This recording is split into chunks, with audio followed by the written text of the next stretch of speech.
Welcome back to another Welcome. episode of the Fear the Hive podcast. I just want to thank you guys for tuning in with us today. Thank you. I am Dom. I have my co-host here, Steven, who is running the show today for the most part. I'm just here. Running the show today.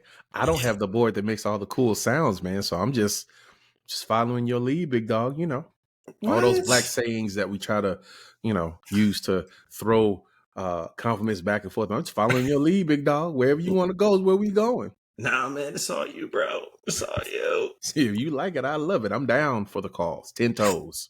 Not like Dion. That was mean. I shouldn't have said that.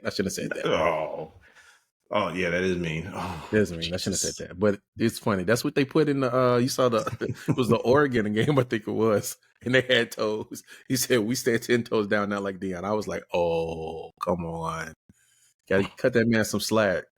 Best cornerback seriously ever. So I mean, ever. Who cares that he only has like 7 toes? It's none of our business. No, yeah. It's still gonna make more money than I'm ever gonna see in my life. So whatever. I don't know about that. You know, I think we've got some time to catch up. Yeah, true. What happened to the confidence? I thought we were building momentum. I thought the future was bright. I am confident, not delusional. That like our better days are ahead of us. You know what I mean? Yes, but that would mean I at some point would eclipse him in how much ever he's making. I mean, it's possible, right? Yeah, if I hit the lottery tomorrow. I was about to say that's why we played. That's why you played a lotto, ain't it? Yeah, if I hit the lottery tomorrow. Yes, real quick. And I did hear. I don't mean to bring this up. This is going to sadden your heart. There were 2 winners in Florida. It's okay. There will be another lottery for you to pin your hopes and dreams of extreme wealth on. Until then, we're just gonna keep chipping away until we get them. After I bought my lottery tickets last night, I was on the Royal Caribbean site taking a hypothetical 14-day cruise in the biggest room that they had. Okay, first of all, let's be clear. Let's be clear.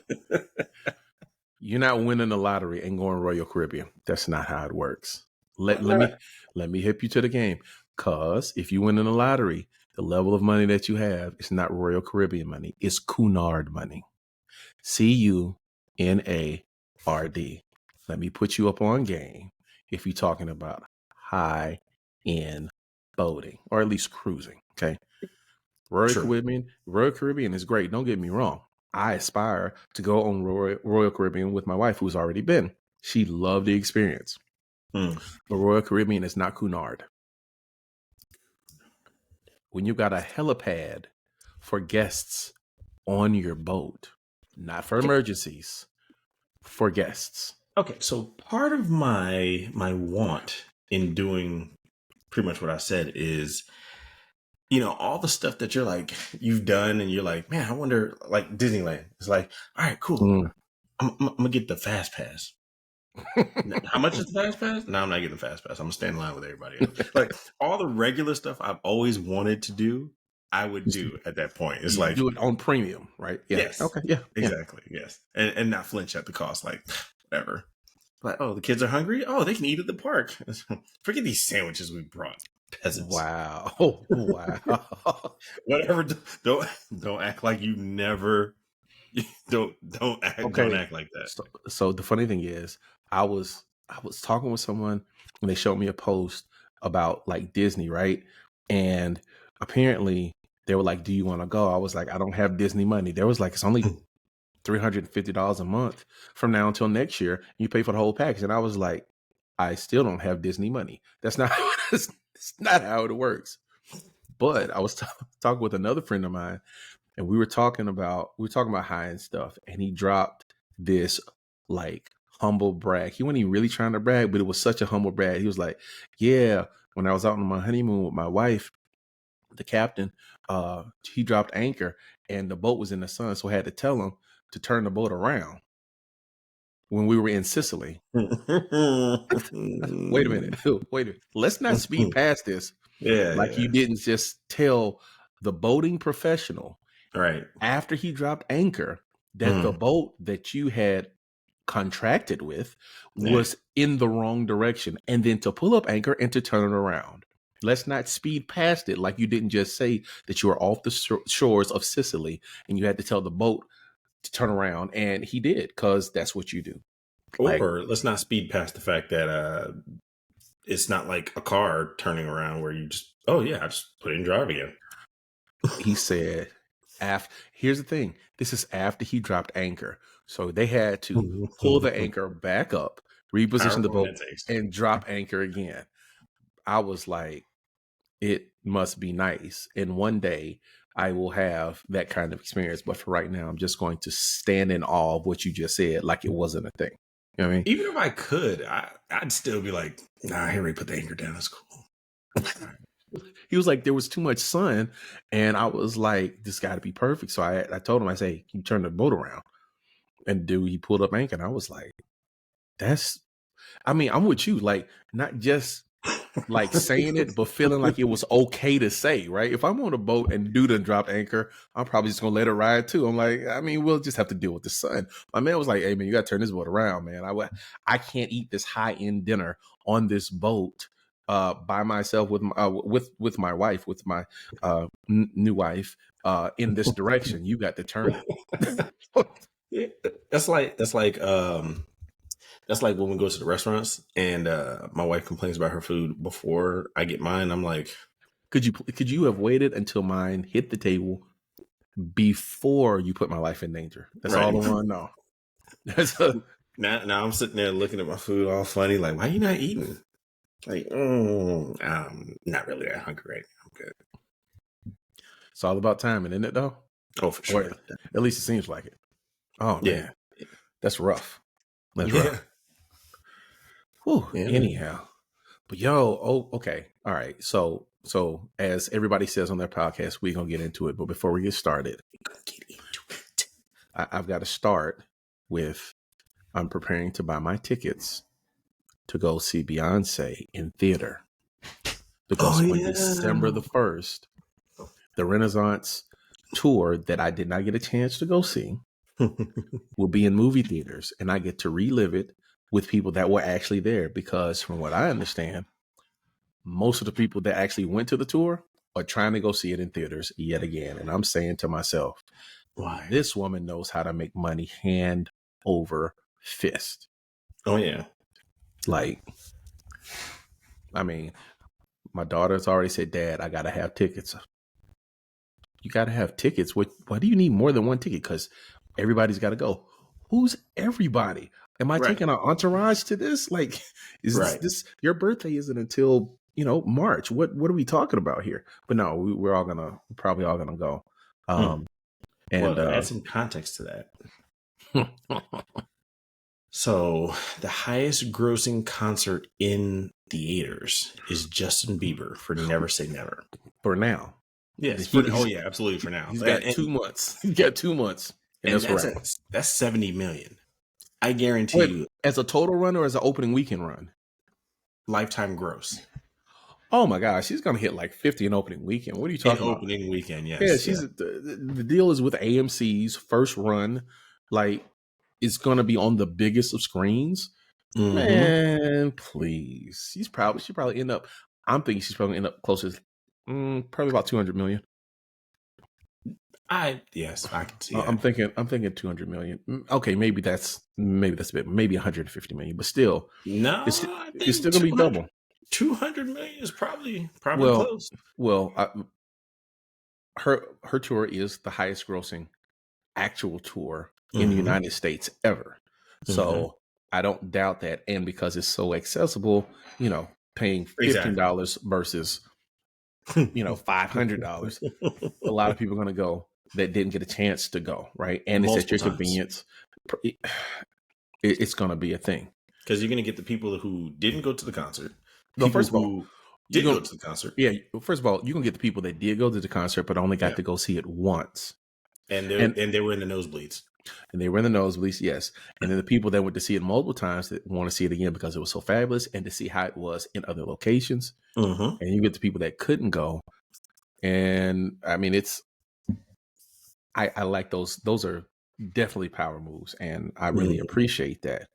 I just have one question. What's that? Who's the first person to get chopped in the throat in the theater when Beyonce says everybody go mute and they just don't do it? Mm. Okay, I don't think so I don't think that person's gonna get shot in the throat. It's like you're just gonna die. so have you seen online? Everybody's seen online if you've been on Twitter any time over the last 4 months, right? That Mm-hmm. it's picked up steam, it's become a thing. When she says everybody goes mute, you're quiet until she says the next thing. And once she got over to the States, it really kind of picked up momentum. Once it hit Atlanta, it really picked up momentum. And people were trying to decide whether it was Atlanta or Dallas or Houston or New Orleans that did it the best. Mm. But inherent in that challenge, because it's become a challenge. She didn't start it, they did, like the fans started the Mm-hmm. challenge. There are these videos of these people waiting specifically until everybody goes mute to yell. Of course, the antithesis of yes, exactly. Contrarians at their best. Oh yeah. And now there are videos of people assaulting them for not going mute.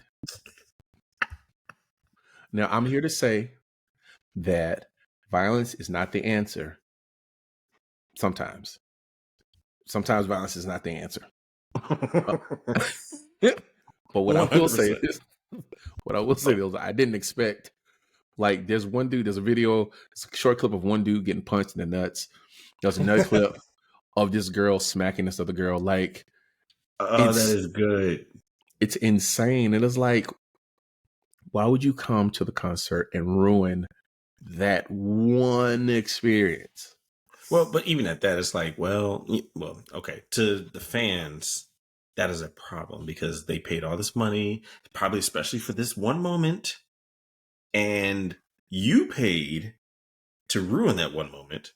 But to Beyonce, you still paid to get in.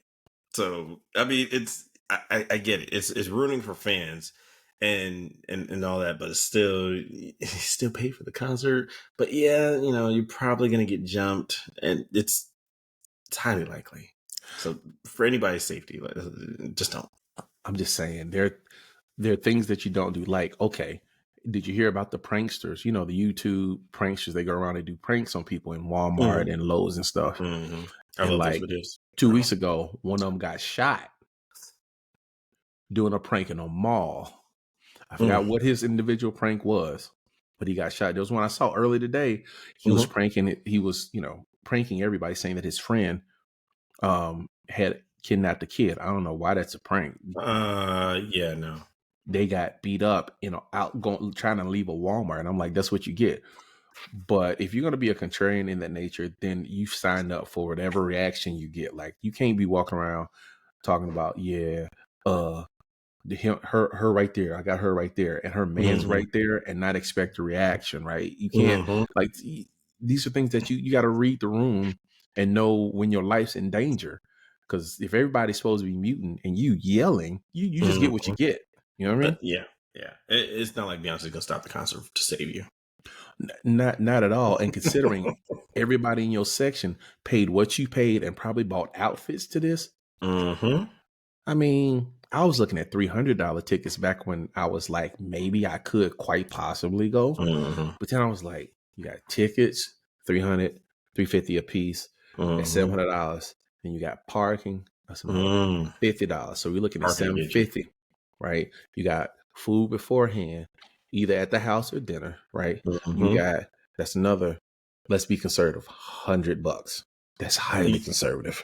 You got the outfit because you're not just gonna pull whatever you got in the closet either. You got the outfit because you got another $250 conservatively, right? And then you have the merchandise. Yeah, you gotta have it. You gotta have the thing that proves that you were there. You have to have it. So we're talking $1,250 all in for 2 tickets. And when we get to mute, you just gonna yell like you didn't know we was all supposed to be quiet. I done spent my mortgage money. I spent this money for this experience and you're ruining it. You get whatever. If I chop you in the throat, you just better pray to Jesus that it works after, My car got repossessed for this. You better not. Yo, so many people. But here's the funny part. not even that. People were second and third jobs just to pay for this. Like people were planning their Affirm calendar to make sure they had enough Affirm dollars to get these tickets. And you know that's going around everywhere. Like anything that you buy now, you can get it on a payment, essentially a payment plan. Yeah, and that lets you know that our economy is in the toilet. Mm. You can get gas on the payment plan. Yeah, or you know, in our industry, or groceries. Groceries, repairs to your car, which I slightly understand depending on what it is you're getting repaired. Well, I mean, Not like routine maintenance. Yeah. It's got to be like engine failure, and you just don't have that money on hand. I get it, but or transmission, right? Yeah, it's still borderline, but still, yeah. No, it's no, you're not gonna ruin my $1,200 investment because you didn't want to shut up when everybody's supposed to be quiet. I mean, no, I'm not gonna lie. If my wife said that she wanted to go, I probably would have tried to make that happen. But I'm not going with you. Why not? You gotta go. You gotta share the experience, man. It's been a long time since I've been to a concert, number one, and I'm antisocial. I don't like people. Wait a minute. Are you antisocial, or do you not like people? Or are you both? It's a mix of both, depending on the situation. I don't like people, and the people I don't like a lot of people, and even the few people that I like, I don't like them either. Is that what you're saying? No, I like those people. Oh, okay, all right. Yeah, I like those people. Just the rest of the folk, you don't like them. Yeah, I mean, you know, I've always said, you know, people as a whole are stupid. A person is smart. A person's cool. Where is that from? What movie is that from? Men in Black. That's right. Tommy Lee Jones, Will Smith at the beginning of the movie. They're looking at the Statue of Liberty right outside of Battery Park. Gotcha. Exactly. Gotcha. Yeah. Gotcha. Yeah, no, you know, movies. Oh, yeah. Movies. I was raised in the movie theater. My dad worked in the movie theater practically all my adolescence. So, that's I have a slight bit of envy. That means you got to see all of the movies, right? It just depends which ones I wanted to go to. But I mean, I was able to. I had access to do it. I mean, all my friends can tell you if they're watching. If it was a Friday night and I was going to a movie theater, if you were with me, you were good. You didn't have to worry about it. What? That was the cachet. Hey, I'm going with Dominique. Where y'all going? You don't need to know. Come on, guys. I got all y'all.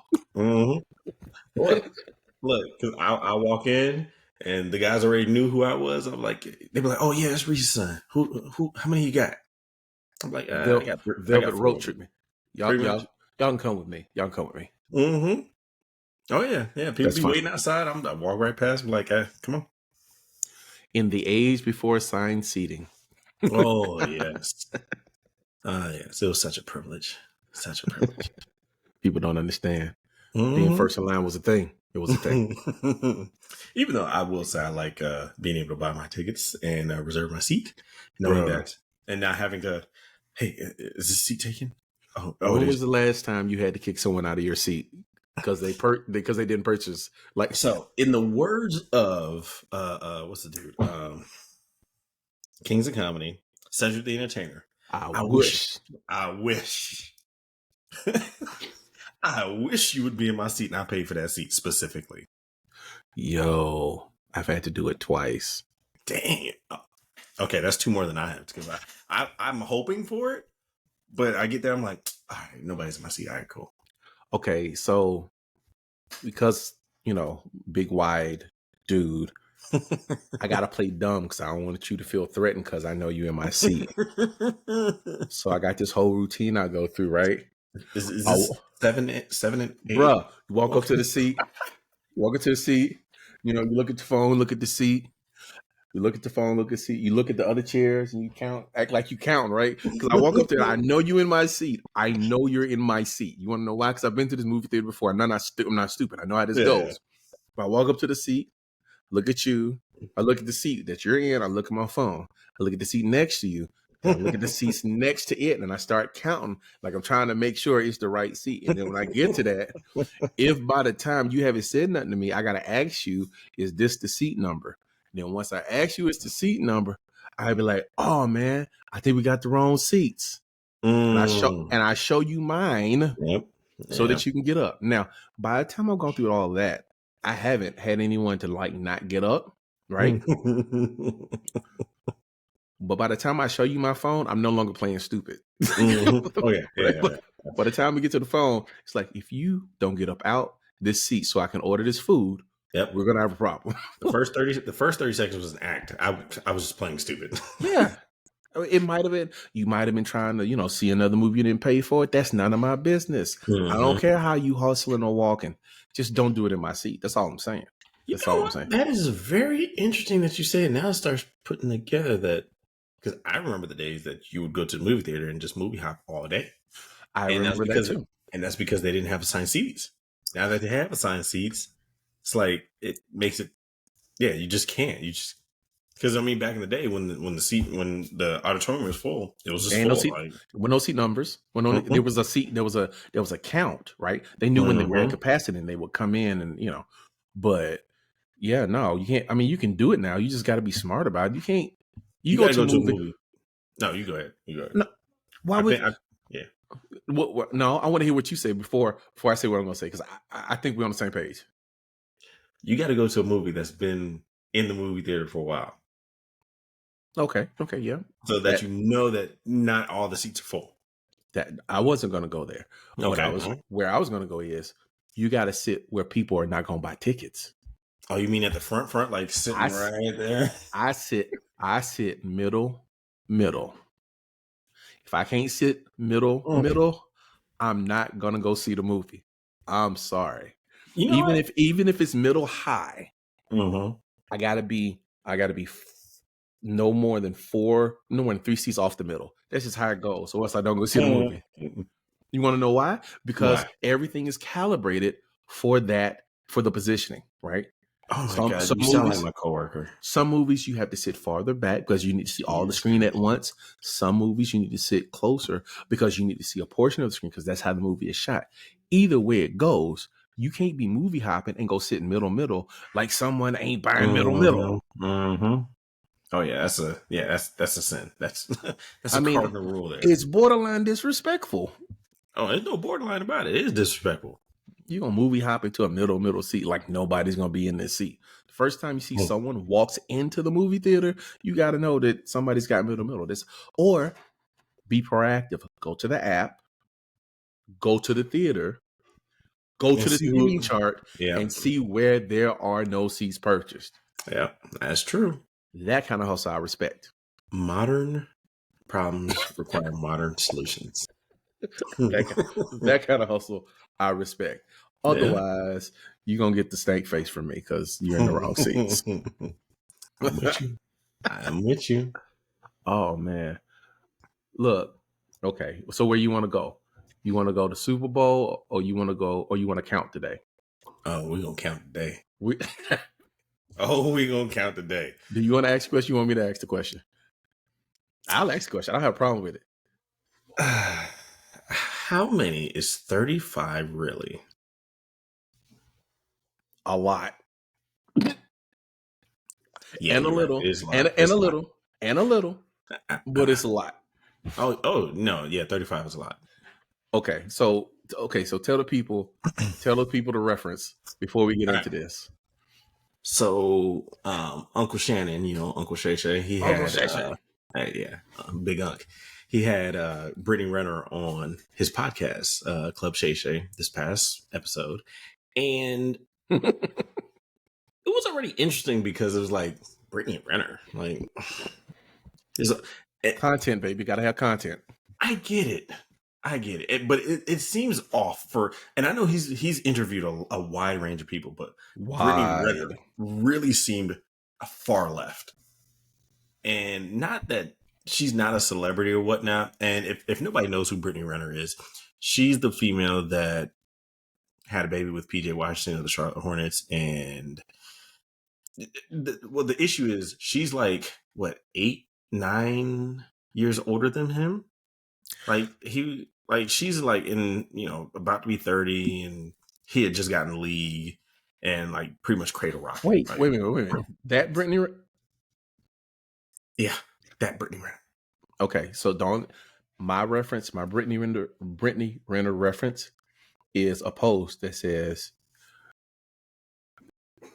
it looks like a big body Benz until a big body Benz actually rolls past. And it was a photo of Brittany Renner by herself, and then a photo of Brittany Renner with standing next to Meg Thee Stallion. Completely. Gotcha. It's like looking at a Chrysler 300 and go, oh, it looks like a Phantom, until an actual Phantom rolls by and you go, it doesn't look like a Phantom. No, it right? doesn't. Not at all. Yeah, But that's my base reference for who she is. So you talking about she having a baby with PJ Washington. I remember hearing a reference, but it didn't click.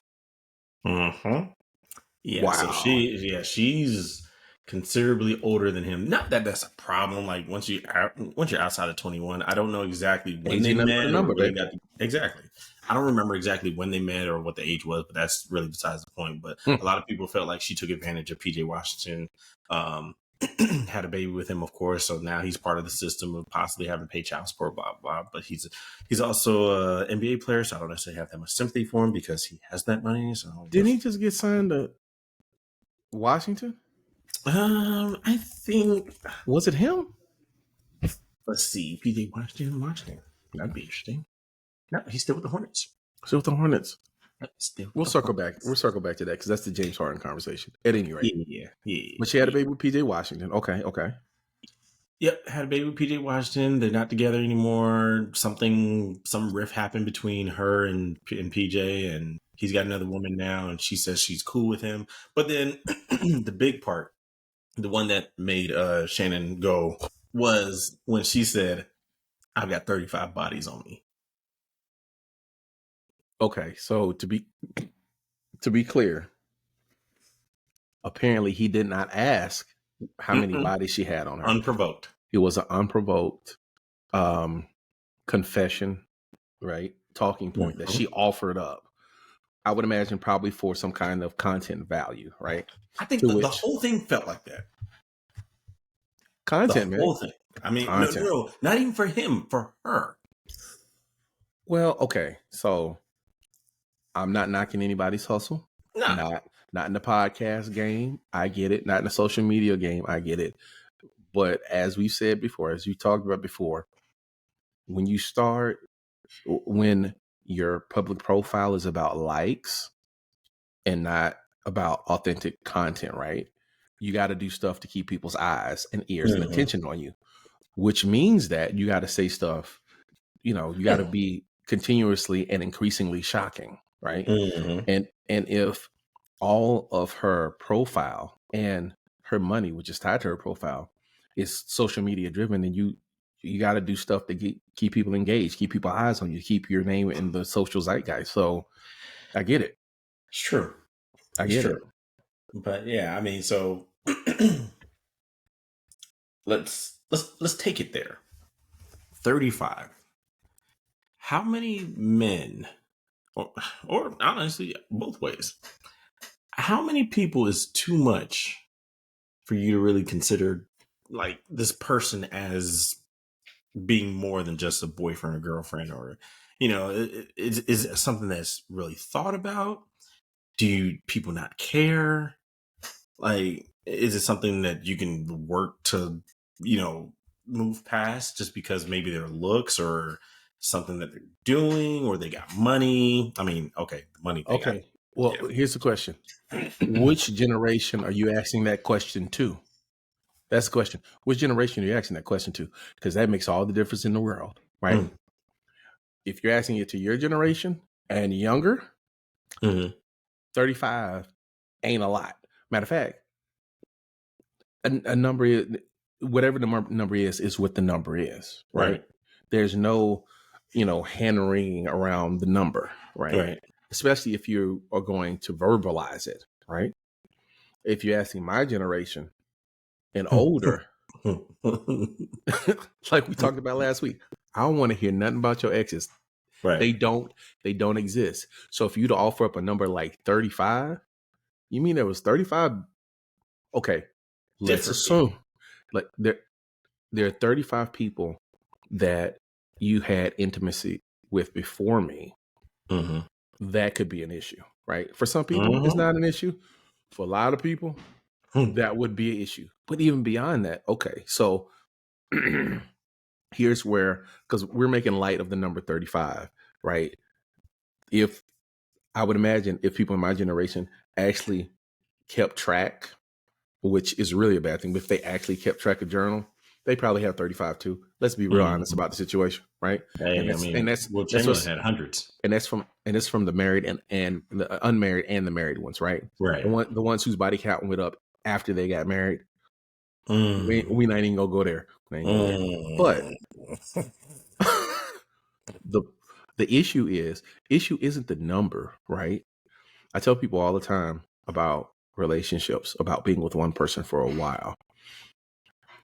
The issue is the effect that that number has on whatever relationship you're in, Right. right? Like that's the problem, right? Hmm. Let me see if I can explain it another way.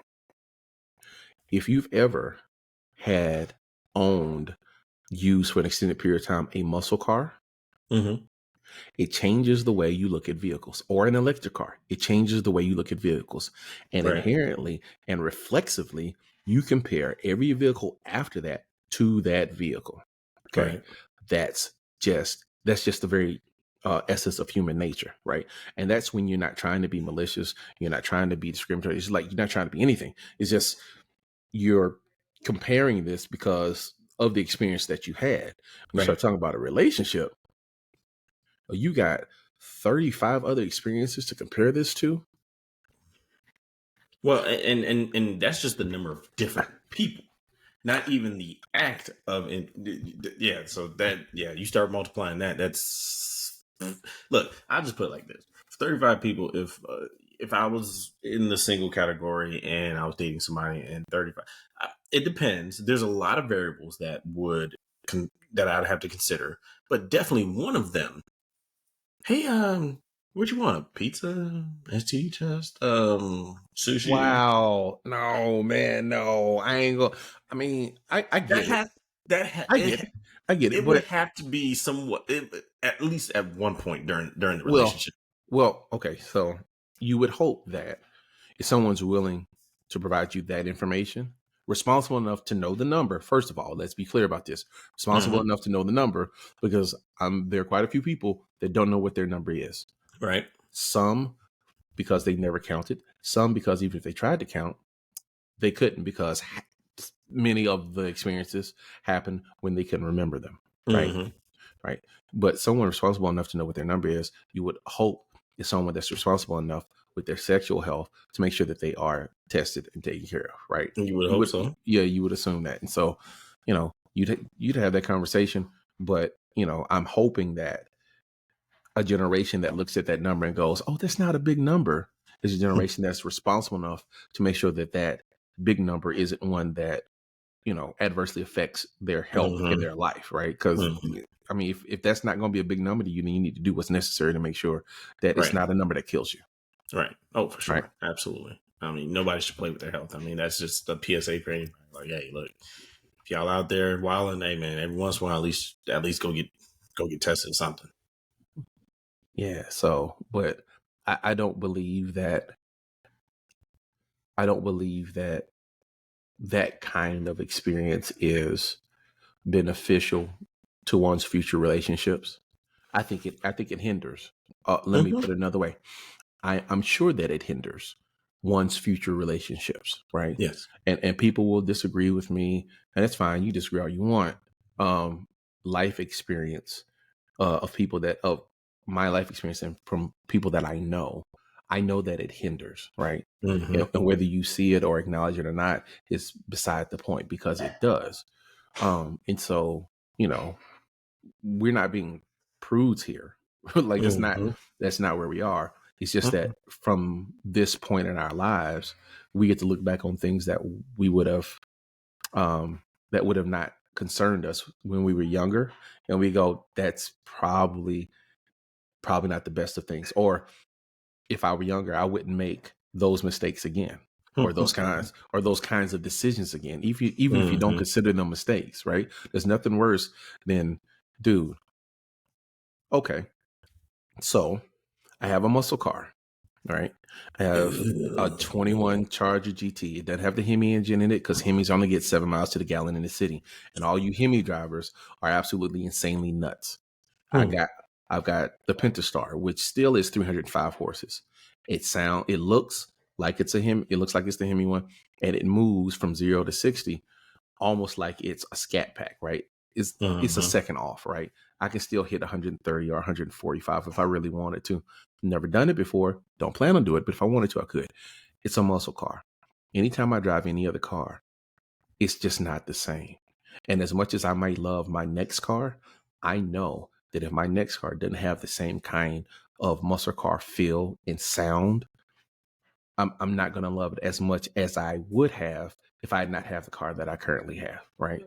Which means that Mm-hmm. I've got to bridge the gap. It's another thing to overcome in this relationship that I'm going to have with this next car, right? It's the same thing. Like it's one for one, and you know the old thought process that you want to keep your number low. It was there for a reason. Like it was born out of wisdom. So Right. it, take it for whatever you want. I mean, Yeah. I'm not saying I'm perfect. What I am saying though is wisdom will tell you that you kind of want to make sure that that's like 3.5 a year, which because like she's like what She's 31. she's 31. So you Yep. count 10 years from 21 to 31, Yeah. and that's 3.5 a year, which don't sound like much, but good. Yeah. Oh yeah. It's so and you touched on this earlier. It's just the fact that for the person who asked that number, well, then again, you offered up that number. So whoever you're getting with next, they already know your number. And that's going to open Yeah. up conversations already that whether, no matter how far you get into that relationship, whether it's too early or it's too late, that conversation is going to be had. Insecurities are an interesting thing to navigate, my friend. An Mhm. interesting thing Well, to and then navigate. her whole guise during that interview was she wants to always be truthful. And it's like, there's a difference between truthful and just blurting things out, just be blurting them out. Well, Like I if get I get the premise, but you could have saved that one. if her profile is being bluntly and transparently honest about stuff, then I get it. I also do get that sometimes people that have that way of thinking and way of acting, use it as a defense mechanism, right? Mm-hmm. You can't judge me because I'm going to be very, very, very, very honest about this thing. Or you can't shame me because I'm going to be very, very, very honest about this thing. Right. And I understand it as a defense mechanism. It still doesn't mean that the thing that you're being honest about wasn't a thing that you could have made a better decision about. You know what I mean? Yeah. Oh, So absolutely. Like, yeah, I think, yeah, that the revelation could have been had with, whoever in private, and, then that's, I just don't think she had, like, hey, I just, okay, we got to turn because we got to get off of Brittany's back. I'm not making no more money off of her today. I do have to ask this question though. well, This is a question that I need to ask you. I need to see what your response is because we're in different generations. okay. Well, we're not that different generation, but sure. Okay, I mean, hey, you want to be old man too? That's fine. I'm squarely in my old man vibes. I'm sitting here in this comfortable chair, and my knees, man, when I tell you, my knees have betrayed me over the last 2 weeks. Like they signed up for the "We don't like Steven no more" plan. At any rate, if a spouse is caught cheating on their spouse, should they tell their spouse or should they fix it and just go on like it didn't happen?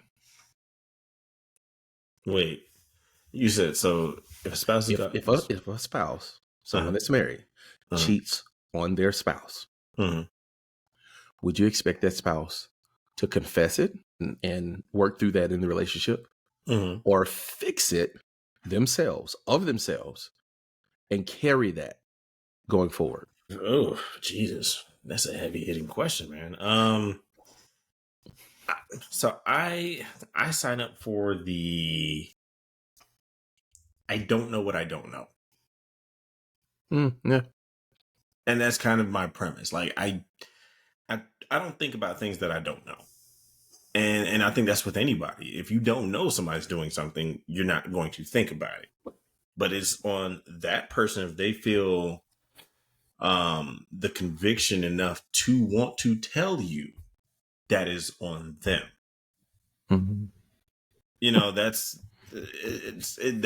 one's really hard to answer. I mean, I don't I That was not an easy question by any stretch. no, and I ultimately I really don't know the answer to that question. But like I said, I subscribe to the idea of I don't know what I don't know. So if that happened to me, I'm just like, well, if I don't know it's happening, You got no answers. I got nothing for you, boss. Got nothing. I ain't got nothing for you, man. Jesus, No, that's a it's tough a situation to be in.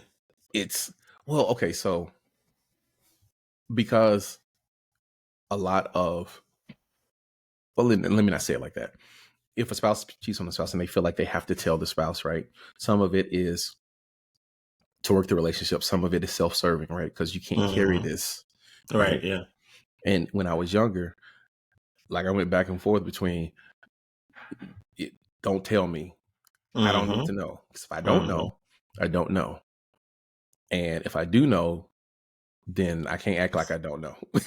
Right. If you tell me, then whatever happens, I can't. There's nothing Well, I can because do about that. it raises a lot of questions. Because as the person who is cheated on, you're like, at very least, now I gotta go get tested. You know, do you know this person's history? Like they they can It's have Pandora's box. right. Yeah, you go down a whole slew of very wild, very different situations, scenarios. I mean, you're going down. When do you have time? Depending on like when did you have time? Where did you guys go? And then you get uh, to the real jarring thing, especially to a man. Like, well, what position do you have? Wow, you want to go that deep into the bag? I'm I'm not. just, I'm just saying it because it starts. It really starts to, at least with the guys, it really starts to mess with you because you think about all of that. Yeah, you certainly think about it. I don't know if I don't know if you asked. I don't know No, if I you would don't know. ask. Yeah, there's something you just really don't know. Do you really want her to tell you what position she was bent up in? Absolutely not, because Okay, that made you it, commit a murder. in in fairness and honesty, because we've never been there, we can't even really say the questions that we would need to have answers to, right? Right. Like like that's a very dangerous um conclusion that you're trying to come to. Not conclusion, but Mm-hmm. resolution that you're trying to come to, right? Mm-hmm. Right? Because when I was younger, I'd be like, I need to know everything. You have to tell me everything. We hope to get through this. You're going to have to tell me everything. Mm-hmm. And I'm older, and I'm like, I don't need to know everything. Some things are better left unsaid. Like, Matter of fact, come on. if you tell me it happened, right, and you're remorseful about it from a husband's perspective, my thought process is, okay, we're gonna try to work through this because that's what, from my perspective, right? And I'm not casting this on anyone else. I'm just Mm-hmm. saying we try to work through this, right? Because Mm-hmm. that's how it works. Like I'm not ending this because you told me that you had a weekend fling with someone, Right. you know, or even a extended relationship with someone. Right. That's not immediately over. That's not for me. That's not how that works. But I'm still not asking all them questions. Like I don't Yeah. want to know why them. I don't want to know what they did for you. I don't want to, Mm-hmm. like, if you gonna tell me, fine, I will Mm-hmm. receive that. But all them other details about how and why, I don't want to know them. You got to carry them. I'm Yeah. sorry. Yeah. Like, you Well, got to work that out. and then you know if your partner decides to stay, I mean that becomes a question for the person who cheated too, because now you got to think about, well, why did he or she just not leave? And you know some of it could be time Well, based because it's like we spent, you know, me and my significant other spent 20 years together and this happened. It's like, well, I mean, I've known you for 20 years. Like I'm not just gonna go out there and jump in the dating pool again. when I was younger, relationship would have been over. Oh yeah, yeah. Complete hubris and ego on my part, right? Mm-hmm. I'm older and I'm actually married now, because when I was not married, I would say all the stupid like, she might not never tell me. She tell me it's over right then. Matter of fact, I'm gonna tell her, she's gonna tell me everything, and then I'm gonna be over. Man, look, I'm not perfect. Mm-hmm. I know my spouse is not perfect. Mm-hmm. And if I understand that about my spouse, then when they do something that is not perfect, I gotta be like, I gotta, Hold on a second. oh. Mother-in-law help. Yeah. But yeah, you're not perfect. Your spouse isn't perfect. Yeah. When my spouse does something that's not perfect, they don't cease being my spouse, right? Right. And I've got to do the work of bridging the gap of dealing with this thing, right? Right. Like if relationships ended because we suddenly found out that someone was not perfect, or because someone did something that was not perfect, no relationship would ever stay together at all. 100%. And I think that the vows that we took go beyond the need for our spouses to be perfect. Yes. Right. Man, I'm not talking about just sinless before God. I'm talking about perfect in the relationship with us. So at this point, I can't say that it would be over by any stretch of imagination. Like, this is something that we got to work through, we got to work past, and we've got to exhaust all possibilities to do that. And I've got to stretch to prove what my love actually is. Right. Mm-hmm. I mean, love is nice and grand when everything is, It's real fine and good. peaches and whipped cream, or Rainbows whatever and sunshine. yeah, rainbows and sugar plums. But when things are going wrong, the question is, what is love? And if love is as it's described to be in biblically, right, or ironically in any other sacred text, right, then it has to be something that is powerful enough to overcome someone's mistakes. Right. Because if it's not powerful enough to overcome someone's mistakes, then it's not a very powerful love. You know what I mean? Right. So, for me, you just not gonna tell me I better not ever see him again, though. I better not ever see him again. Never, not never. If we out and about and you say that's him, I'm stealing his ankles. I'm stealing his ankles. You might as well not even say nothing. I'm stealing his ankles. I'm stealing his ankles. He don't need them no more. You want to know why? Because he needs to remember that he messed up. How about that? Oh yeah, yeah.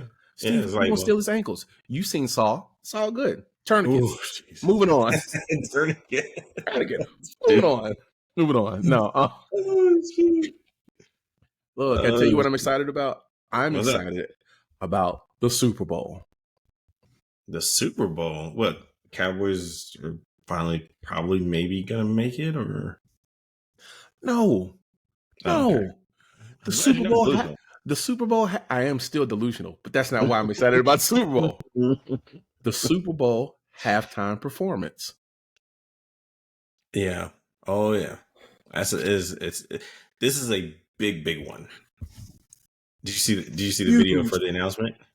Did you see the videos for the announcement? Yeah. That man cut like 47 different YouTube shorts, cutting up his confession song. Put that on everything. Yeah. That was good. I like that. That was real nice. Man.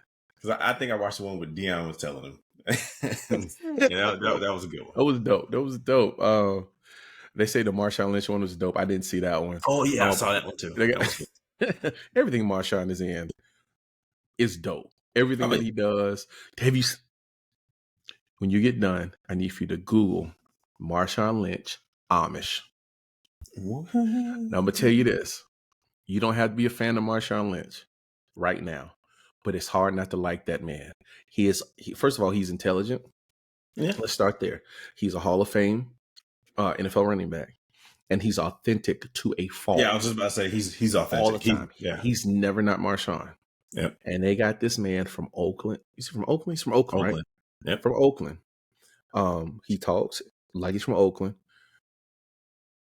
out in Amish country with Amish people. and it is hilarious. I think I watched it twice, yo. It's like 7 or 8 minutes long. I think I watched that joint twice. It is Oh my that god, funny. I love seeing him on the screen. that dude is hilarious. He's probably Um, still only spending his Skittles money too. dude, that man. Okay, so the fact that um, he's got like a communications degree from USC or wherever he went to school at. It's one of those West Coast Hmm. colleges, like really one of the ones that have a really good communications department. I can't remember which one it was, whether it was USC. I know it's not. I know it wasn't Stanford. I don't believe it was Oregon, and I don't think it was UCLA. At any rate, um, but like he keeps it 100% all the time, Hmm. absolutely all the time. But no, okay. So Oh yeah. here's my question for you: which songs have to be on the set list for the Super Bowl? So I did go see Usher in Vegas. So I still have not seen Usher. Well, I mean, you that's know, the that it's yeah. an experience out here. Tell Oh, us it is. about that experience, please. Oh man. So all right. Well, actually, my entertainment relationship with Usher goes all the way back to My Oh, Way. okay. All right.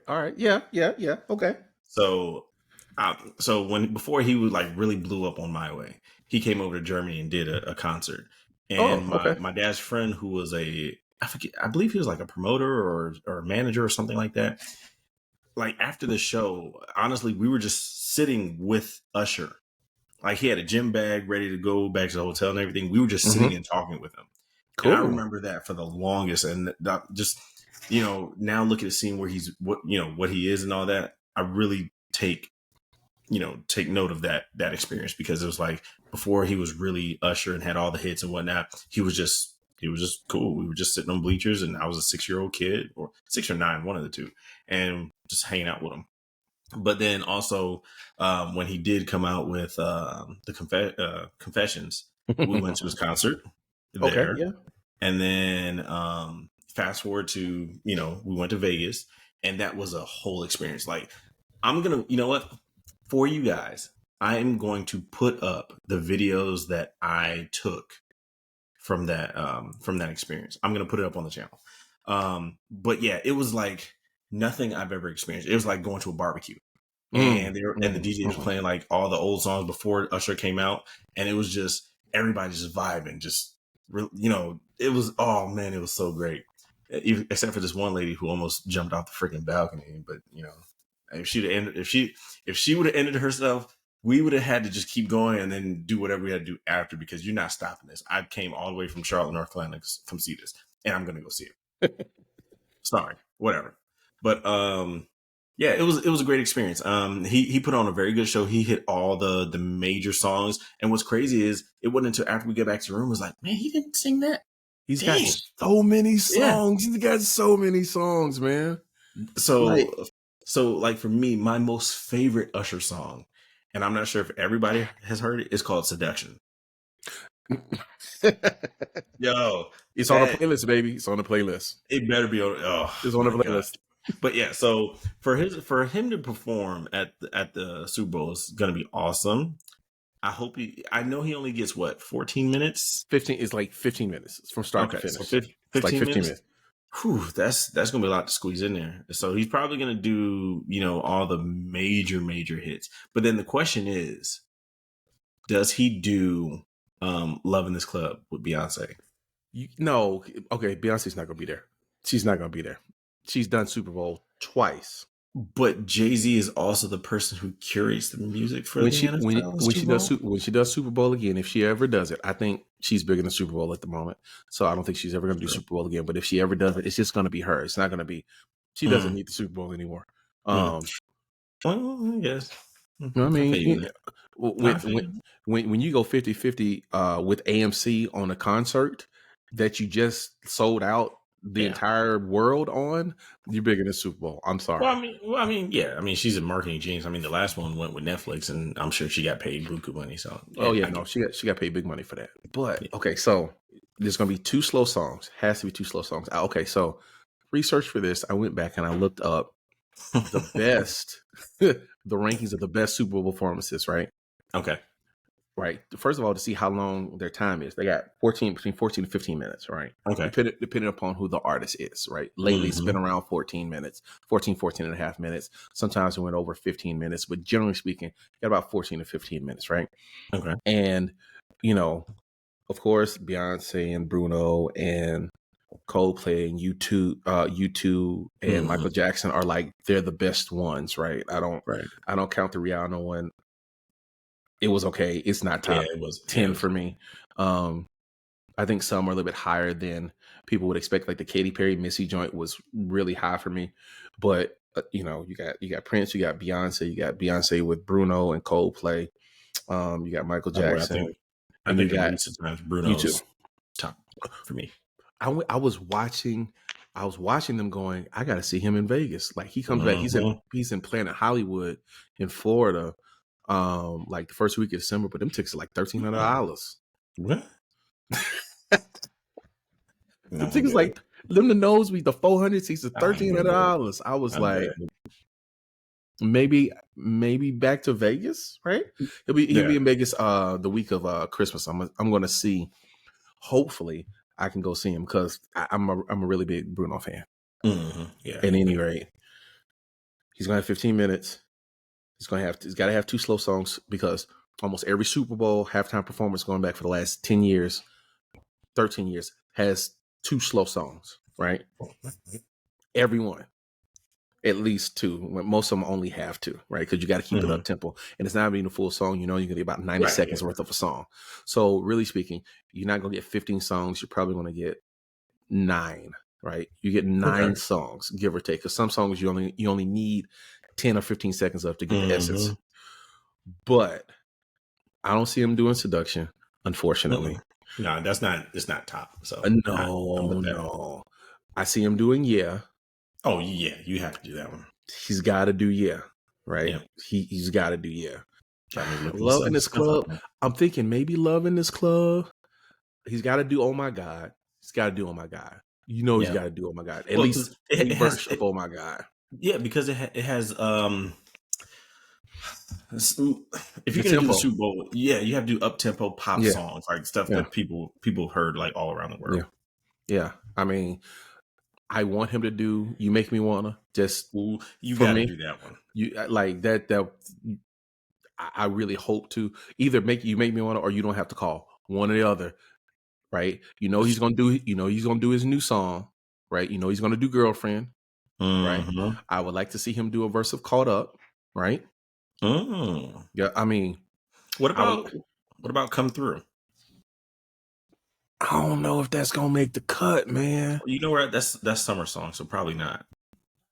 I would like to see him. I'd like to see him do a verse of Climax, like the falsetto portion of Climax. He's gonna do that. I'm pretty sure about that. You know, like I'm willing to bet on that.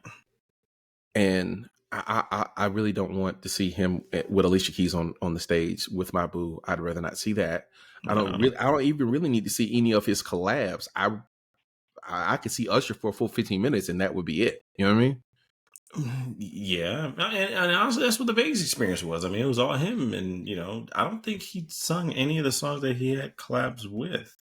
I mean, because he didn't do the Chris Brown one. I think Chris Brown is not going to be on stage at the Super Bowl. He's got issues. Come on. Okay. All right. He's got. He got issues. Stop this. We've got to stop blackballing Chris Brown. Like he's not going to rock the Super Bowl, the Grammys, the Emmy. Like, can we stop? Nobody's talking about his talent. It's not his talent that's keeping him off of the biggest stages. What is it then? It's the fact that he rolls with gangsters and he does gangster stuff like sexual assault. That's why. And I'm not talking R. about Kelly. I'm not talking about when did R. Kelly do the Super Bowl? True, but still, I'm just saying. If we're gonna do that, we gotta lay everybody's faults out there. Yeah, but I mean, if this were 10 years ago, right? If this were 10 years ago or 15 years ago, I'm with you on that one because we were at the point where none of this was considered in how people platform you. But also, if it was 10 or 15 years ago, we wouldn't have had 10 or 15 years worth of Chris Brown doing dumb, well, not dumb, borderline illegal stuff. Like, there's a lot of artists that, like, you Justin can't. Bieber, he almost got kicked out the country. Well, I mean, Do you know how much you have to do to get kicked out the country? what did Biebs do? He was rolling with gangsters, doing some stupid stuff. Let's see. Rolling with gangsters ain't so much of a problem. If you start talking about sexual assault stuff, that'll get you off the stage quicker than anything else. And right, like, you can't have 40% of NFL's fan base is women. You can't have someone that's even tiptoeing the line these days up on stage. You just can't. It's not how it works. You know what I mean? And as much as, and don't get me wrong, I've loved Chris Brown. He is an amazing talent. An amazing talent.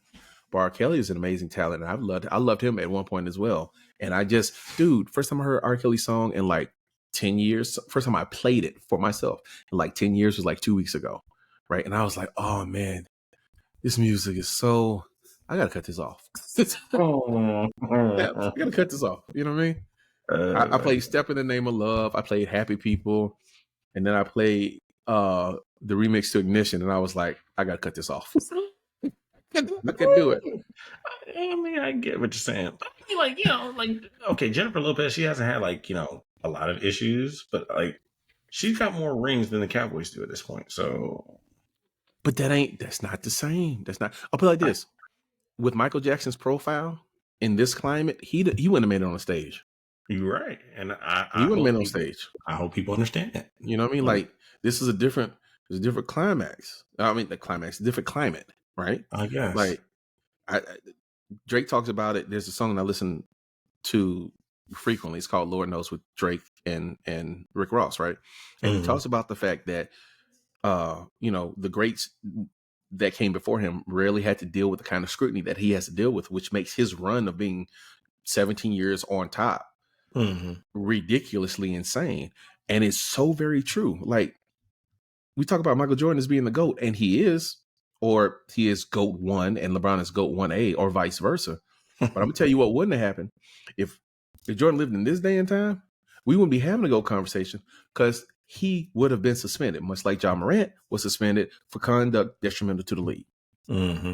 Right? Which is why Chris Brown, I'm sorry, you're going to make albums, people are going to enjoy them. They're going to be good music for most people, for some people, but you're not, until it's gone far enough away from the last thing that you did, you're not going to, people are not going to take a chance on you. I guess. I mean, I know what you're saying, but I guess. I know you don't like it. I hate the fact that Kevin Spacey has to disappear, but he has to stay gone. I don't want to see his. I don't even watch the old stuff of his that I used to watch, because I can't, Yeah. I would like to go back to a time where I didn't know all of our stars' business. That would help me to be blissfully ignorant about what they did, so I can enjoy their art. Right? Yeah. Well, going back to Super Bowl performances, I mean, I want to know when we're going to get another iconic performance from somebody who is so prolific that the man could stand there for minutes and people would just pass out and faint. Oh, you mean who's going to be the next star to be able to do that? Yes. If Beyonce's not doing the Super Bowl anymore, I don't know when. I mean, because you got to think about it. There's not enough people that are rabidly fanatic about their artists in that way. Somebody said, "You will answer me. I am pushing through this notification. You will answer." Okay. Podcast or not, I don't care. I got a question and you're going to answer it right now. You might as well go ahead, pull up the messages tab, go ahead, send your message back. Because I know you don't do not disturb, but that don't matter, because this question got to be answered right now. For those of you that don't.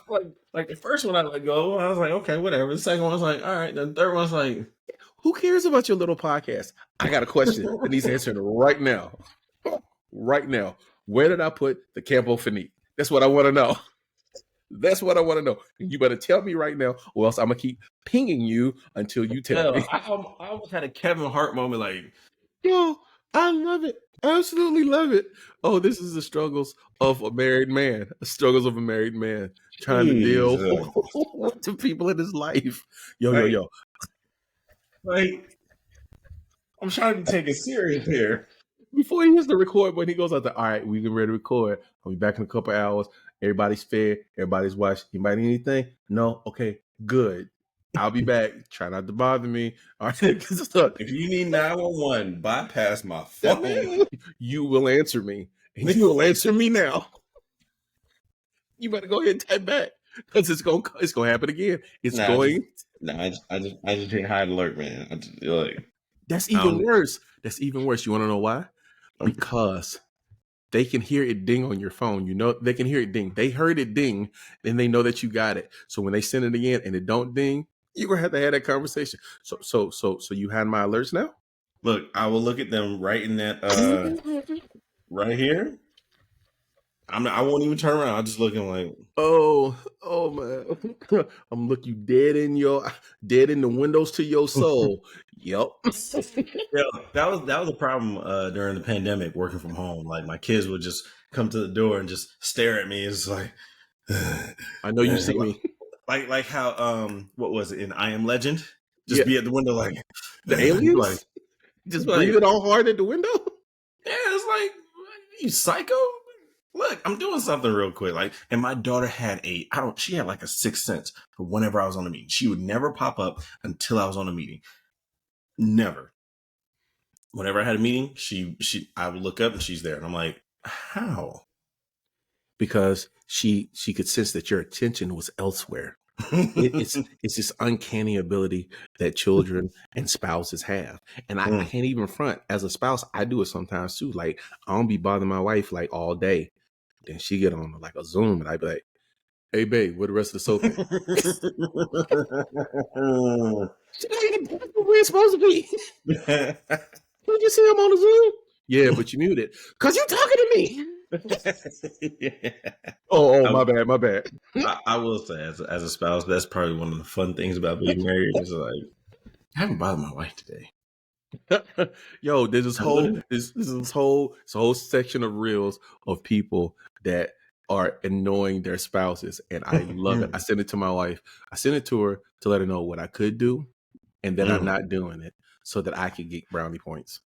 Yeah, because it's like, oh yeah, it's kind of reminiscent to like scoring 70 on somebody, but not kicking the field goal to get 73. Oh, look, I'm here to interject any joke I can anywhere. For those of you that didn't catch the reference, thank you. I'm here all week. Well, hold on. For those of you that have been with us for the last hour and 8 minutes, we do appreciate you hanging out with our lifestyle portion of the podcast. We know that some of y'all just want to hear us talk about our stuff and not about sports. So we've given you the opportunity to enjoy us and for us to enjoy you in that realm. But right about now, we got to talk about sports before we get out of here, because there are a couple of things that there are a couple of cackles that I have to get out. Right? A couple of things that we have to talk about. And what Dominique's talking about is the fact that the Dolphins beat the wheels off of some bloody team last week and then decided not to go for the field goal, which brings me to the fact that the Cowboys look like they can beat bad teams now, and I'm so very happy. Yeah. Did you hear what I said, though? They look like they can beat bad teams. Mm-hmm. And as many bad teams as are on our schedule, we'll be fine. Now, if we can eke out a win against a couple of good teams, like maybe a win against San Francisco or maybe win against the Eagles, then we'll be fine. But we got like 8 or 9 bad teams on our schedule. We build all our bad teams, we're fine. Look, good. We already gave up one. McCaffrey is the highest scoring fantasy football player right now. I got beef with that dude, man. I got beef with that dude. And I assume the person that you played this week had him. No, about the fact that he pushed his way out of Carolina. And I understand why he did, because the front office is incompetent. But you would have hoped. I'm going to tell you how incompetent they are in just a second. But you would have hoped that he would have, he got the contract that he wanted. Then he pushed his way out, which we'll talk about in just a minute. But he pushed his way out, and now he looks like the person that the Panthers paid him to be. And I'm like, yeah. dang, Well, man. part of that is when the Cam meltdown happened and the destruction of the team happened. He was the last one standing. They were putting him out there like, "Hey, man, how fast are you? Oh, okay, you were in a 4. Okay, all right, cool.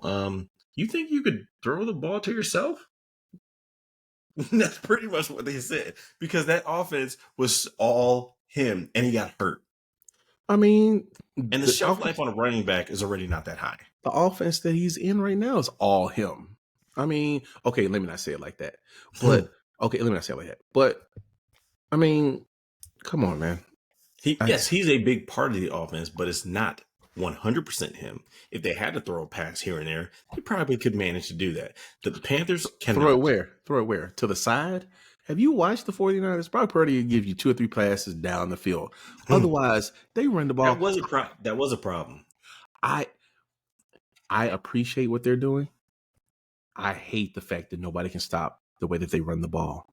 Yeah. Because it's ridiculous. Even the passes that they do, half of them are just swing passes to running backs so that they can have the speed like the Dolphins do on the motion with Tyreek Hill or with Mostert or Aiken or any of those guys to get them moving before they get the ball. They're just like swing passes. This is like, can anybody stop this? Well, here's a question, and this is not racial to anybody, but when's the last time we had a white running back that ran like that? That ran fast like that? Yeah. I mean, because we've had some that ran big. I remember like Peyton Hillis had a couple good years. And I asked this question because I'm not a big football buff. I know the big names. I know for the most part, all the staples, but like all the intricate stuff, I don't know any of that. I mean, that's why. Yeah, like Mike Allstott, who was really like a fullback. But those are the only two that I can remember, like white running backs that were good. Yeah. Like he's an anomaly, but then again, he ain't even really a running back. He's really a wide receiver. That's built like a running back. Yeah. It's built like, well, in this day and time, once what was his name? The dude from Pittsburgh. Dang, I forgot his name. It's gonna come to me. Not but, like old timer like Jerome Bettis or that. No. Or Cordell Stewart. No. 2018. It was it was before James Conner, so it had to be like 2016. Le'Veon Bell. Oh yeah, Le'Veon Bell. That dude was a freak. He was at the forefront of being a wide receiver that played running back. He had the speed and the toughness to play running back, but he was not really a running back. He was just really patient because he had a good line and he had a speed to hit, and he was amazing at it. CMC is the same way. Like he's a slot receiver that's big enough to play running back, and he does it very, very, very well. Like I that's why you can't tackle him in the open field. Like he's big enough to be a running back, but he's shifty enough to be a slot receiver. Yeah, he's nimble. I mean, like he's very nimble. I mean, he's an amazing guy to watch. He might end up winning the MVP. Yeah, they were talking about that too. Yeah, the first running back since 2012 to possibly be in the running for MVP. Well, when you're in the best running offense in the NFL and you get the touches that you need and the space that you need and you got all the down blocking that you want. Yeah. He's got the most touchdowns in the NFL right now. And I get it. I'm rooting for him. I mean, since, he was drafted here in Carolina and they flubbed it, which, I wouldn't be mad if an asteroid hit both the Panthers front office and the Charlotte home office. Can I tell you how bad the Panthers front office is? What's that? Nothing against Bryce Young, right? We don't know what he's going to be, right? This is how bad Panthers front office is. Right now, it looks like they messed up and they took the wrong quarterback because CJ Stroud is looking like 300. Is looking like an all-time quarterback right now, right? Yeah. He's got 1,200 yards and like 6 or 7 touchdowns with no interceptions. Yeah, and that's not counting the other like 4 rushing touchdowns that he has. Yep, right. He's playing amazing. Panthers mortgaged the farm for him. This is how bad the Panthers are. they sent DJ Moore to the Bears and their number one pick next year to get Bryce Young. Mm. And the way that it's looking, the Bears are going to have the number 1 and the number 2 pick next year because the Carolina Panthers and the Chicago Bears are that bad. So the Bears got a number 1 wide receiver, and they're going to have the number 1 and the number 2 pick in the draft next year. I mean, the season like that's how bad the Panthers we'll pick it up next year. We'll pick it up next year. Don't worry. Pick what up next year? They better keep that boy off the field before they get him killed. Give him a chance to mature and and to digest the game, and give them a chance to put an offensive line around him that's going to give him some time. Or if not the offensive line, because in fairness, the offensive line play is not bad. His receivers ain't getting no space. Like, and you're referring to Bryce Young, yeah. Like, big argument with my buddies last week about the Panthers. They was like, receivers are not getting any space. I was like, well, you got to scheme them open. And they were like, they can't do that. And I was like, I guess you're right. But then they put out this advanced metric that measured the distance and the space that receivers got around the league. And the Panthers are dead last. Oh, so even if and I knew it was going to be a problem because I was like, well, Cam was 6'6", 260. He could see the defenders coming, and he still got sacked out of his mind. Oh, that's because he held the ball too long. I don't think that's a 1-to-1 on that one. He held the ball too long because he was that big and because he can make the throws late. That's how he hurt his arm. Well, but also he was inaccurate at times, wildly inaccurate when he didn't need to be. If he took, I don't know what he was doing in off season besides gaming and smoking cigars and getting in the car accident. Is that hate I hear? No. Sounds like a little bit. Hey, look, I put it like this, Cam. We can go heads up, Call of Duty. Let's see if you're an actual gamer. Wow, are you calling out Cam Newton on your podcast to see whether or not he's as good of a gamer as he was in the first 3 years that he was with Carolina Panthers? I want to know. Is it real? And if he hears this and he gets on Call of Duty and you lose, we got to dive deep into this. Like, we got to have screenshots, Twitch videos. We got to see when he murks you, if he murks you. You do know that, right? Like, that's the expectation here at 11:55 for the high. Hey, in the words of Hercules, if it's good. Wow. Okay. Well, there you go. Can't wait to see it happen. But yeah, no, Panthers suck. Bears suck. Cowboys don't suck. We play the 49ers this week, and we're going to see whether or not we are a team that can beat real teams. Look, I've told you a couple times. You guys have good players. I just don't know. Jerry Jones just didn't sacrifice the right goat, or did he build the stadium on Indian burial ground? Because you guys always look good, and then when it gets down to it, it's complete meltdown. And this is like, I don't understand. Like, what was it? A few years ago, you guys had like the top 3 receivers in the NFL, and still couldn't get over the hump offensively. Michael Parsons wasn't there yet defensively. It wasn't the offense. It's we couldn't stop anybody. We didn't have a secondary. I've been telling people all the time, the fact that the Cowboys win as many games as they do it is an ode to the offense, because we haven't had a secondary for quite some time. We drafted Stephon Diggs. We got Javon Curse. We got Stephon Gilmore now. And we got the other guy that's the safety back there. Is Vander Esch still there? Yes, Leighton is still there. Okay. No, not okay, but he does enough. He does enough in the run game to help, right? Mm-hmm. He's a mid-level signage for us, right?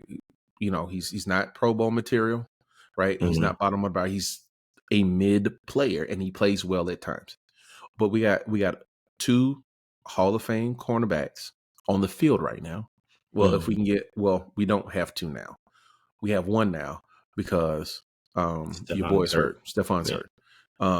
But if he was on the field, then we would be able to stop someone in the passing game, which we haven't been able to do, and give our offense the best of field position and the opportunities to score. Like, we have to have that, and in that way, we don't have to make Dak win the game. All he has to do is not lose the game, which I think when he's not trying to win the game, he's competent at it. I think he's more than competent at it. And I think the numbers this year bear it out, right? Now, granted, it isn't Right. against the best of competition, but you only play who they put in front of you. And the people that they put in front of him, He if can't you help look, the schedule. So well, if you look at the stats, he's top 5 in the league right now. yeah. So it is what it is. I don't know if that's going to change on Sunday, but for right now, it is what it is. So, we'll take it. We'll see. But I mean, like I said, for the past few years that I've actually truly paid attention to football, and honestly, I never really paid that much attention to football until I started playing fantasy football. Yeah. So for the times and that's been the last about 7 years ish. How about that? Yeah, about that. So yeah, that's when I really started paying attention. But yeah, since then, it always starts like this, and at some point, it just No, crashed. them's is facts. And normally that crash and burn happens in January. This is common knowledge, right? Yeah, yeah. Last year we thought we were going to be able to break that pattern. We were not able to. Like we got beat by a better team. Is what Yeah. it is. Yeah. So, Oh yeah. but Yeah. yeah, and because there are no moral victories, we got to take it as it is. But I tell you, who had a moral victory recently? The Who's that? Colorado Bus. Yeah. Colorado Bus had a moral victory. Oh yeah. Now, they could have been down to USC, the number 8 team in the country, by like 24 points. They could have packed it in and went home. But battling all the way back to, what was it, 41-48 or something like that? Yeah, they were like one touchdown away, honestly. Yeah. And it really wasn't. It wasn't bad. I mean, I just wish they had more time or managed their time a little bit better. And here's a stat for you: Shador is playing out of his mind this year, while also being the most sacked quarterback. Yeah, he's got to get the ball out of his hands, because that's not going to fly in the NFL. Correct. You can't be the most sacked quarterback in college football and expect to have high draft stock in the NFL, no matter how many touchdowns you throw and picks you don't. Right. Right. Caleb Williams is also playing out of his mind right now, and they're talking about him winning the Heisman again. Which, if USC continues to play the way that they are playing, I don't see why he wouldn't. Right? You got Alabama that's down. You got Georgia that's, they haven't lost, but they've been playing some teams that were not ranked and only winning in the last quarter of the game. So he's got an opportunity to win another Heisman. You know what I mean? They got an opportunity to go to the national championship game, and I'm certainly hoping that they would. Also, did you hear? He said he may not come out of the draft this year. Caleb? Yeah, you want to know why? NIL? He said, I'm making more money with NIL than I would in the first 2 years as being a pro quarterback. So why would I come out? And I think, and I'm not sure if this was the exact effect that they wanted to have, but it does give better, I don't know, retention of fans or, whatever. I mean, the fact that these kids don't have to worry about money it is a great thing, that they can continue to be kids, not be pressured to take, NFL money or anything. They ain't kids no more. Because the other thing is, he's keenly aware that if they win a championship at USC, he can go to any program in the country he wants to go to. This is so weird. It's almost like it's free agency. Yeah, the NCAA free agency, switching teams and playing for who they want to play for exposure, and it's free agency. And I wonder if the NFL or the NFLPA will have to respond in such, whether is this something that they're saying, okay, well, we need to raise how much they get paid in order for them to still. Oh, you talking about that? Yeah. So like, do they for a rookie, does it still make sense for them to come out? Because just like you said, if he's saying that I'm making more now than I will for 2 years if I go to the NFL, yeah, why would you go? That doesn't make sense. Oh, and speaking of that, Bo Nix, how old is this kid? Yo, how old is Shedeur Sanders? You're right. Like, how old was Stetson Bennett? Stetson was old. Let's start with the fact that Steph was like 26. He playing against 18 and 19-year-olds. That man's 26. He's a grown man. Caleb Williams is not young either. So Shador is 21. See?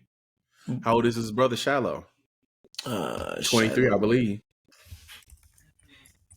And look, and here is where, here's where the business of NIL and the business of NCAA is going to have to be responded to by the league, right?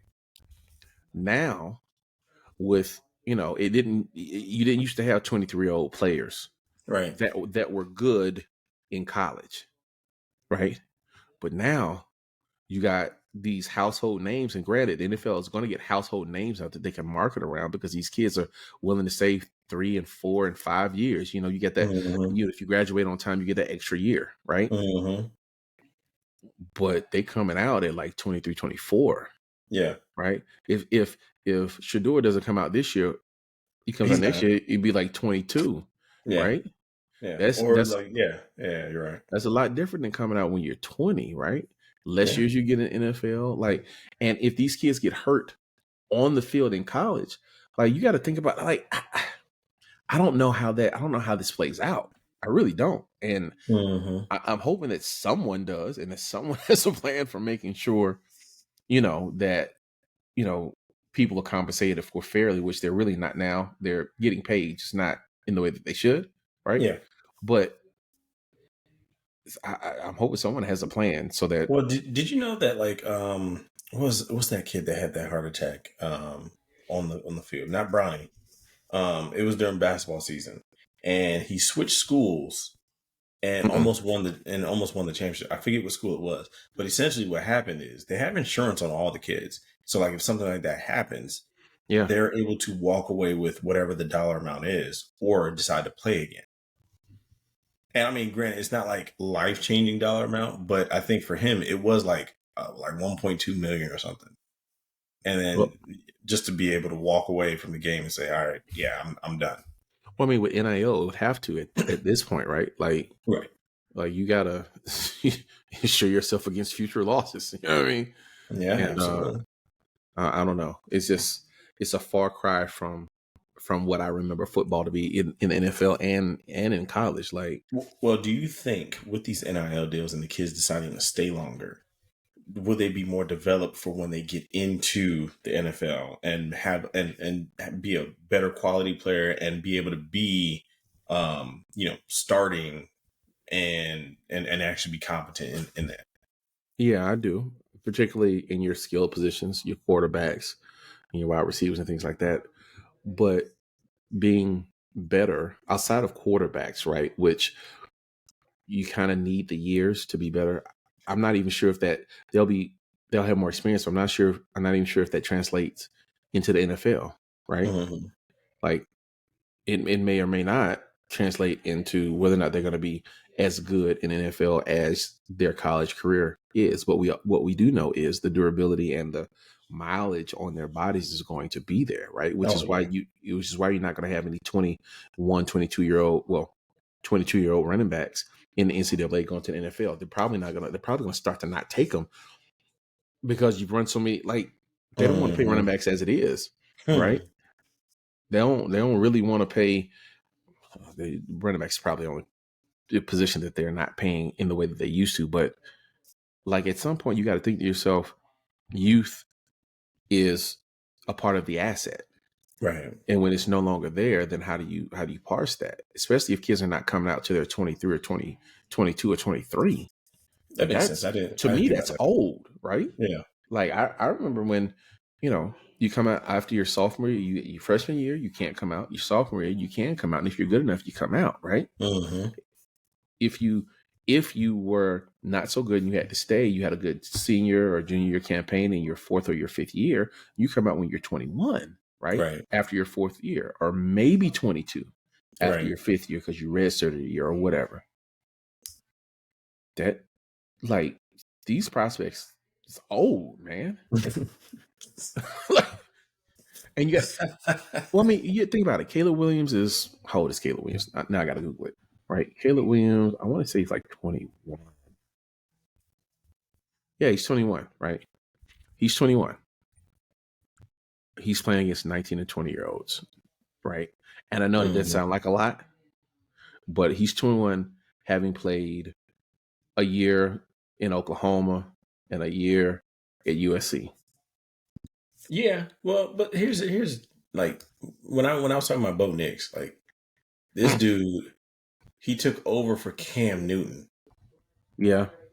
Like that is like think about that. He took over for Cam Newton, and he's still in. Cam Newton doesn't even play in the league anymore, and this Hey dude man. is still in the league. It's still in the NCAA. Hey man. Look, the rules are the rules. You know how to work them. You know how to work them. Much like when Russell Wilson did that extra year at where'd he go? He went from State. state to was it Oklahoma, Nebraska? One of them. I don't remember which one Yeah, it was, yeah, but he did that extra year because he graduated on time. He got the extra year as a grown man Mm-hmm. playing football with kids, Yeah, and it's like, God, Bo Nix is 3. freaking 3. He Yeah, is a 23, grown man playing and out he's there with married. kids. Yeah, he's married. I mean, I came from. I think Philip Rivers was about married when he was at state. I remember that. I think he had Well, kids Philip too. Rivers has like 20 kids, though. I mean, He has 19 kids. 19 kids. And I think he had 2 when he was at state. I want to say he had 1 or 2. But yeah, like, no. bro, like, get off her. It's Hey, assault. that man is Catholic, okay? It's Yes. assault, bro. My Let goodness. that woman rest. Yeah, man. Say go find you a mistress. That was Get to a scandal. I'm sure she wouldn't mind at this point. Like, Jesus. please go find you another wife. You want to get a divorce, baby? No. I just need for you to be with somebody else because Yeah, this is too much. This is too yeah. much. I got you with holidays, bank Bruh, closings. you got so Oh, many kids. And the sad part about it is, okay, and let me not say sad. The crazy thing about it is they probably all 2 years apart too, dude. if that. If that. Oh my Like, this man gosh. is sitting in the delivery room after she didn't deliver, like, hey, you know, it'd be cool. It's 6 weeks. We're gonna do this again. And you know they're in the hospital. Like nobody's been in the hospital with their woman to have a baby. They asked the men to leave just to ask if she's okay at home. And at no point, obviously, at no point did she say, "No, I'm not okay." Like I'm pretty sure, like we have 4 kids. If my wife had a 5th or a 6th, she'd be like, "No, I'm not okay. I am not okay. Like, please help me." Because I mean, you got 19 kids. Ain't no way they 2 years apart. Like they like a year apart. Like you It's got not Irish 19. twins. It's not 19. It's not 19. Man, It's like 10. it's a lot. Okay. I don't care how much money you get. Okay. I had to Google it. 2017, 16, 14, 12, 11, 8, 6, 3. God, no. Please stop. Like, what is wrong? What is wrong with these people? Like, Nick Cannon and Philip Rivers must go to the same church or something. Like, Ironically, no, but they have the same philosophy about kids. Nick Cannon walk down the street. Hey, you know, you need a kid. Oh my That's what god. you're missing. Yeah, the bag looks nice, the outfit looks nice, but you need a kid. The sad part about it is, okay, where Nick Cannon got like 10 kids by 8 different women, right? Philip got 9 kids by the same woman. I know she's like, please God, menopause. Please. Please. I can't. Googling when does menopause start? Well, okay. So here's the crazy part. If she's having a good pregnancy, I can understand why they have so many kids. Because if the pregnancies are good, why not? I mean, I just associate the danger of pregnancy with pregnancy, like the dangers that women inherently go through with pregnancy. And I'm like, rolling the dice that many times is nuts. Yeah. Oh, yeah. You know, like, good God, he went on a run 17, 16, 14, 12, 11. He said, my body count ain't 35, but I got 35 kids. Does it That's a count? good one. Does it That's a count? good one. Nah. Yeah. Nah, that's a lot of kids, man. Antonio Cromartie got a bunch of kids too. Mm. Hold on. I gotta get the number right. Oh Cromartie. my god. So I remember the knock on him was he had to buy a school bus to transport his kids. He has 14 kids. 14 kids. 14 kids. Yes, sir. What car are you here for today? Yeah, that E-Transit looks real nice. We got a 16 Yeah. passenger van. He said, yeah, I need the biggest thing you got. Oh, we got an expedition. Nah. I'm not talking about. Sir, you're gonna have to go over to our fleet department. See, what I need for you to do is I need for you to get two of them, and I need for you to fuse them together like a limousine, right? So I gotta carry 14 kids. Like, sir. Oh my god. Sir, you need to convert an 18-wheeler. Oh. We don't sell anything that big here, sorry. That's hilarious. You can't even get a Sprinter van with 14. You gotta get an actual bus, man. Look, I made the joke a long time ago with my wife. I was just like, look, if we were to have one more kid, I gotta get an E-Transit. Like, I need a 12-passenger vehicle because at least the seats are removable. We can fit a lot of stuff back there. Hey. It's real practical. A Mercedes Sprinter van look real nice after the fourth one, bro. Yeah. That's just what it is. Because what are you gonna find in 4 years when your baby is able to get into the car by himself? What are you gonna get with all them kids? That's the question you gotta ask yourself. Because unless you're gonna get a big body, unless you're getting a Suburban. And even at that, a Suburban is 2, 5, 8. You gotta get with the Rolls. Gotta get it with the Rolls. You get it with the Rolls, not with the captain's chairs. You're right. Yeah, that's what I'm saying. Yeah, if you do the 2 rows, I mean, even the very back seat doesn't do 3 people; it does 2. So you do. Well, no, it does 8. No. Yeah, so yeah, it'll do 8. You be good. But yeah, but even at that, with 8 people in the car, that Suburban still does not have enough room to fit all of your luggage and stuff. No. That's the deception. Actually. Oh. Because the rearview mirror is now digital, you can. It's digital, so you can. You don't have to look through the back. You can look through the camera in the back, and you're fine. Right. Just pack it all the way up to the top. That's what we did. We pack it all the way up to the top. Use the digital mirror. Yeah. And roof rack if you decide to. They got you covered. Yeah. Okay, I'm gonna try to reel this back in. All right. So I got one more thing. That we got to discuss. All right. Before we do this it's thing. It's not emo Jimmy, is it? Okay, 2 things we got to discuss. That man look like your boy on the Hey Ya video. Yeah. Jimmy, what's your problem? Hey man, Jimmy's doing what Jimmy does. Don't ask me what he's doing because nobody knows, but he's doing what Jimmy does. I saw it and I was like, debut new look. All right, yeah, whatever. And I pulled it up and I was like, Jimmy, no. Hey man, if you're gonna do it all the way. He got he did do it all. He went got all the nose ring. He got the lip clips. Like, he went all the way. If you gonna do it, but for media day, like, bro, he did it. He did it last year, so he knows that these photos are what's going to be used year round. So he did it. He did it last. You know what he did last year? He had them long. He had long hair last year, long braids or something. I don't know what it was. I just know it was stupid. And my son was like, "Yo, you see Jimmy's picture?"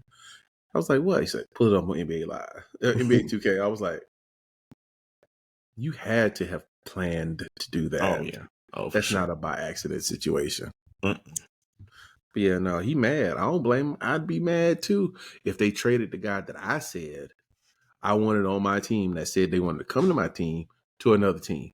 Yeah, but okay, so and I was slightly mad about it, but then when you start getting to the inner workings of how the cash value and contracts work, and Miami doesn't have any assets, and all the assets that you would be giving away, you weren't going to go anywhere if you did do that. I'm not buying that. Let me tell you what I'm buying. Portland said, we're not trading you to where you want to go. We're going to trade you where we can get the most value. Yeah. Right. Now, Yeah. Miami could have been a part of a 3-team trade because Pat Riley's famous for that. Right. So that they could get the cash, so that the cash values could line up. But clearly, Portland had a plan for getting rid of Damian Lillard and making sure that their future was set from the way that they got Damian Lillard to where he wanted to go. Well, I mean, to where they wanted him in Milwaukee, gave him a chance to win. They honored Dame in that way. To getting back Drew Holiday, who they then traded and got another first-round pick for and got another big for. Yeah. And to how they're about to trade Malcolm Brogdon for another pick. They said, we want 4 first-round picks. We're going to get 4 first-round picks. That's what it is. Right? Honestly, that's almost like a Rob Pelinka deal. Like I had to kind of look up who's in their front office. Like, bro, who is this? Not even Rob Pelinka. That's a Oklahoma City Thunder GM kind of deal. Like they're gonna have, aside from their first-round picks, they have like 5 first-round picks over the next 5 years. Right? That's 10 first-round picks. Even if you hit on 30% of them, you got 3 good players. Yeah, not to mention the fact that they got a team that can win. I think they playing this for a while because they were real hush-hush about whether they were actually going to do it or not, and they were making sure all that lined up because they already knew Dame was not happy because he's been crying for the past 2 years about it, which, Dame, you were stupid for signing that extension anyway if you wanted to leave. Like, just he wasn't stupid. He wasn't stupid. You got to take the money. You have to take the money. Got to take the money. Okay, you got to take the money. As of right now, the landscape of the NBA has changed, and Dame was always siloed off from Portland, but now he's with the Milwaukee Bucks. And when Drew was sitting in Portland, it really wasn't a problem because everybody was like, "Well, who's number 1 in the East?" And it's like, all right, well, yeah, right now the Bucks are, because look at them. And I despise Boston with a passion that burns hotter than 1,000 suns. But the fact that they took advantage of the value that Drew Holiday was to Portland and gave them what they gave them in return, I have to retract my statement saying that Milwaukee was number 1 in the East. I do believe that Boston is number 1 in the East as of right now. How? You have so Drew Holiday addresses an issue that I have said that Boston has had between Jaylen Brown and Jason Tatum. For the longest, they don't at the end of the game. They're not both of them are. They have no idea who needs to handle the ball. They don't know who needs to, what play to take or anything like that. Now you have an experienced Drew Holiday. That threw me off for a second. They have an experienced Drew Holiday who was on the championship team with the Milwaukee Bucks, but also has been in the league for quite some time and has been, a stable guard. And he can get the 3, he can shoot, he can handle the ball under pressure. This addresses a lot of what needed to be done in Boston. And honestly, I think even if you couldn't get Damian Lillard down in Miami, I think Miami definitely should have put forth the effort to they should have did and at least get Drew Holiday, at least. But that's they tried there. They tried. They couldn't get him. Okay. They tried. At least they tried. But yeah, and then you have Chris Porzingis that's there this year. Now, defensively, Drew Holiday is former defensive player. Well, is he defensive player of the year? If not, he's like all defense. So he's a very defensive minded guard. So you're not really worried about that aspect. But I think offensive firepower, it does put them over the hump. Because I don't, unless Dame, and I know Dame is a killer and Giannis is a big numbers guy. Like, not like, he's going to score like 40 points, but like he's going to have a triple double. Like, he can do that at will with no problem. And when I say triple double, I mean like at least 25 to 30, 15 to 20 rebounds, and then still have like 14, 15 assists. And especially with Dame. That's going to solidify his assist numbers are going to go up this year. But I just think in a 7-series game, depending on how they gel and assuming that they gel well, I think Boston it's going to be a good series. I'm not saying they're going to put them out for 4-0 or gentleman sweep. It's going to go at least 6 to 7 games. You don't seem to agree, which is perfectly fine. I'm just interested in hearing your side now. How is Boston going to beat Milwaukee? Is the question. I don't see how they'll beat Milwaukee, even if both teams are healthy. Milwaukee has the height, they have the defense, they have the scoring edge over Boston in every category that means anything at the moment. Like with Dame on that team, I He's don't. a sniper. Well, he's not just a sniper, right? And granted, the Bucks are not going to be play defense the way that they did because Dame is not Drew Holiday. But what he lacks in defense, he makes up for in spacing and offense. 100%. And they're going to beat teams to death. Like, you can't, there's not going to be any doubling of Giannis anymore. Yeah, Giannis is not going to have to get the ball at the top of the key and try to ramble his way without assistance to the basket. That's not how it works anymore. Matter of fact, they're gonna be whole quarters where he can be on the floor and just play defense. That's scary, actually. Think about that for a moment.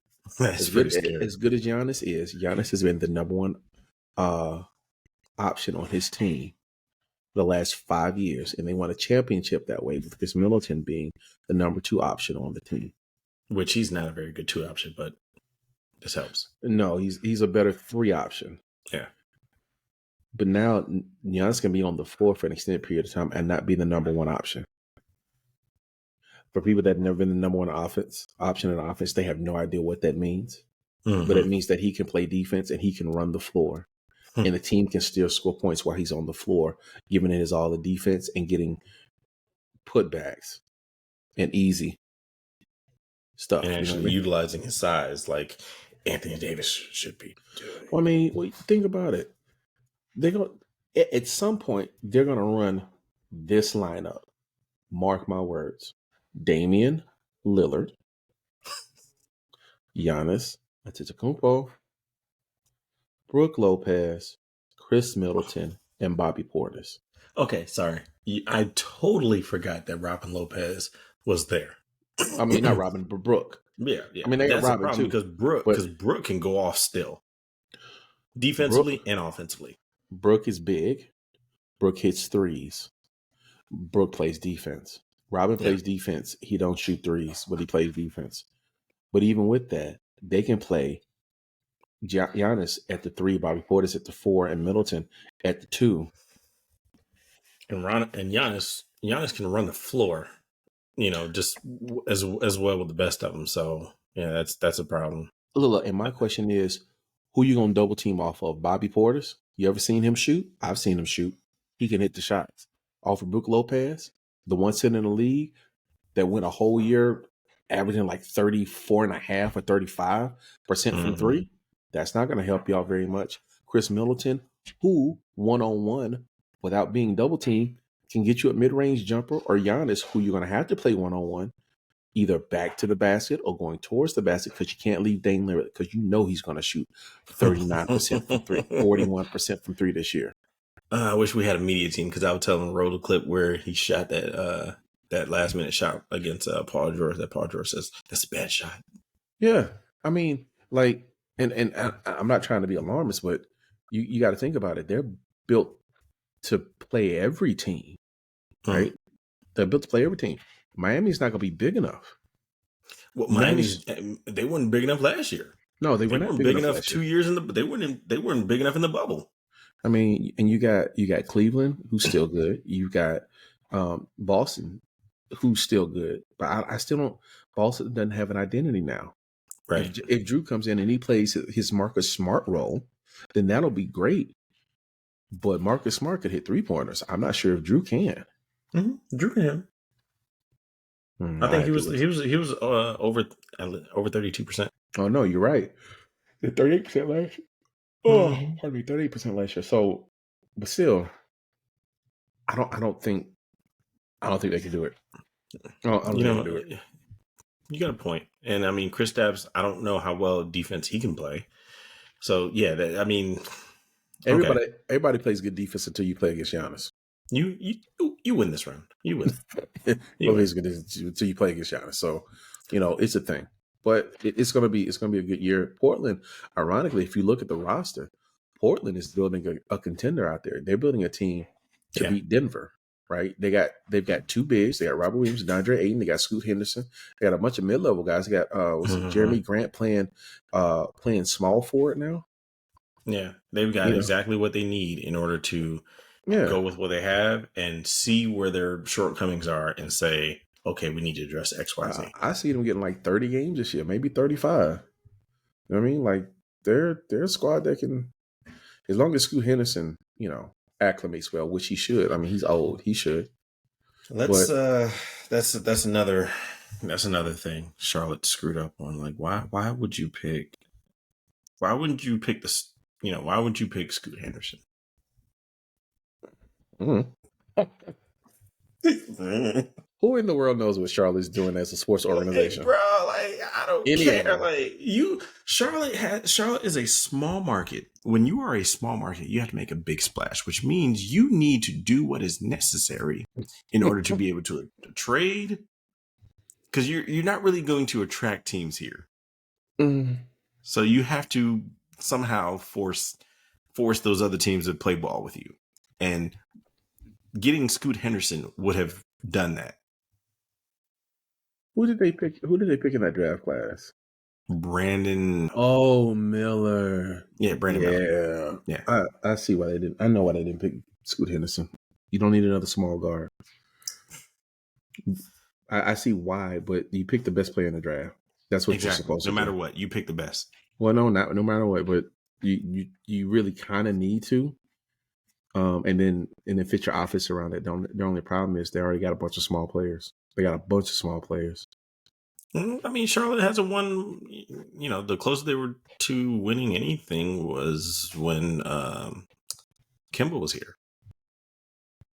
Like, and if you're not Mhm. and yeah, if you're not winning, you need to do something. Like, you need to make a Portland deal, kind of somehow.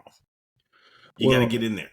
and you got to get rid of your other 6'7" to 6'8", 6'9" guys. They got like four of them. You know what I mean? Like Yeah. Brandon Miller, he's good. Don't get me wrong. We don't know how good he's going to be in the league, but he's good. I just, you got 2, 6, 7 guys as it is that are, you know, that were on the cusp of trying to become stars. Like, check So this out. So I pulled this up. The worst draft mistakes in Charlotte Hornets history. no, all of them. Exactly. No. So what is it? Well, 2001. No, I need most Pardon me. recent. Oh So my we're gonna gosh. we're gonna go to we're gonna start with 2013. Oh no, we're gonna start with 2012. They picked Michael Kidd Gilchrist. The Mm-mm. better We're not gonna talk about that. available. We're not gonna talk about that. We're gonna let that ride. We're gonna let that No, ride. Please, no. I don't. better We don't have to rehash this. We know look that they screwed up. Okay. look better available was Bradley Beal, Damian Everyone. Lillard. Everyone is was everyone that was drafted after Michael 20. But Kidd Gilchrist was better. check this out. 2013. They had the fourth overall pick. They picked Cody Zeller. You know who they could have picked? Giannis Everyone. Antetokounmpo. Yeah, but He was in that draft. come on, man. We're doing 2020 hindsight stuff. Okay. Can we all just agree 2014. that they Noah haven't had Vonleh. that they Zach have not? LaVine. Oh my god, that they haven't had good draft picks ever 2015. since becoming the Hornets again. Frank Kaminsky. You know who was a better player in the draft? Devin Everyone, Booker. everyone knew that Frank the Tank was not. I know why they picked him. They picked him because he was a name, and I get that. But 2017. They could have got Donovan Mitchell at 13. He was picked up at the 13th overall pick. They had the 11th. Charlotte had the 11th overall pick. hey, man, you want to know who the highest paid player when the Hornets is. It's Who? Gordon Hayward. Wait, is he back for Charlotte? Yeah, we're gonna have to wrap this up because the fact that you were unaware that he was back. Not only is he back, I think he's in last year's contract. I want to say Oh, why is he back? because he's healthy. It's the start of the season. It's the start of the season. He's healthy. If you're gonna give out contracts, bad contracts to It's not people his like fault. this, It's not his fault that he broke his everything. like this is where I say, if you could give bad contracts, look, whatever you're paying these guys, I will take half. Look. They had to pay someone. He was the best available free agent that would come. They paid him the money so that they can make the playoffs. He broke his everything, and now they've been ever since they've been trying to figure it out. Why are you laughing, man? It's the truth. I don't even want to talk about what that man broke. It's that bad. Shoot. And then he came back a shell of himself. Oh my gosh. You compound that with, Michael Kidd-Gilchrist and Noah Vonleh and Frank Kaminsky. You picked the guy who shot like this and said it was gonna be okay. I remember watching him in the NCAAs, and I said, they're gonna fix that. And then the Hornets drafted him, and I was like, they don't know how to fix anything. It's not going anywhere. In the first game in the league, the man took a jump shot. Everybody was like, is he gonna do it? And he knocked that on to the side. You took a man who shoots off the line like this and said, "Oh, it's fine." That was not fine. I'm gonna point my elbow that way.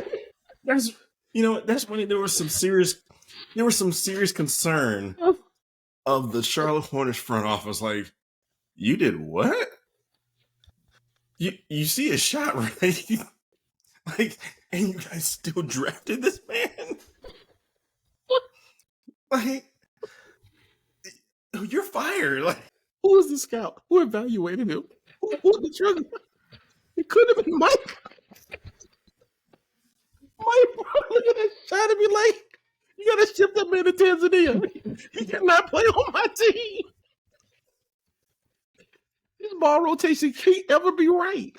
and you guys got in my office right now. You're fired. Don't take nothing. You're done. You're finished. Mike, you know what? Mike wasn't even paying attention. Mike was doing his thing, trying to find his new boot thing. They drafted. Mike came to the practice, the first practice. He saw that man. He said, somebody's got to die. And I took that personally. You guys thought you could draft worse? Okay, I got it. I took that personally. Oh my god. Oh my god. What are you doing? Making a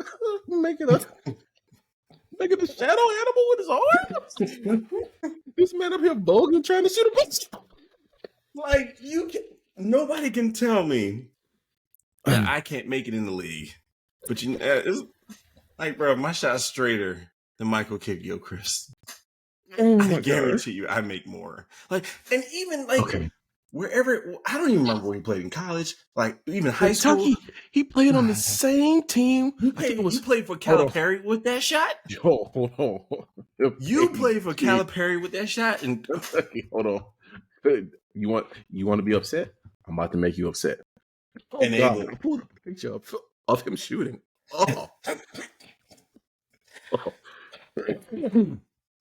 Okay. Oh my god. Obviously, it's obvious that you don't have to be good to make it to the NBA. Hold on. Oh my I can find it. Where's the roster? Not this year. Not this year. Hold on. I gotta find it now. Because if I remember correctly, college stats. Thank you. University of Kentucky men's team college stats. Because when I full game logs. If I pull up this team and it has who I think it has on it, I think you're gonna bust a gasket. on that team. Oh, Lord. It's not that bad. It's not as bad as I thought it was. Michael Kidd-Gilchrist, Anthony Davis, Marquise Teague. Right. Terrence Jones. Okay. Terrence Jones, actually, I think Terrence Jones played in the league, if I remember correctly. Deron Lamb, I think he played in the league for like a year, something like that. But yeah, it was. I don't understand. What was his college stats? Because I mean, he averaged 11 points. Yeah, but it's because he didn't have to.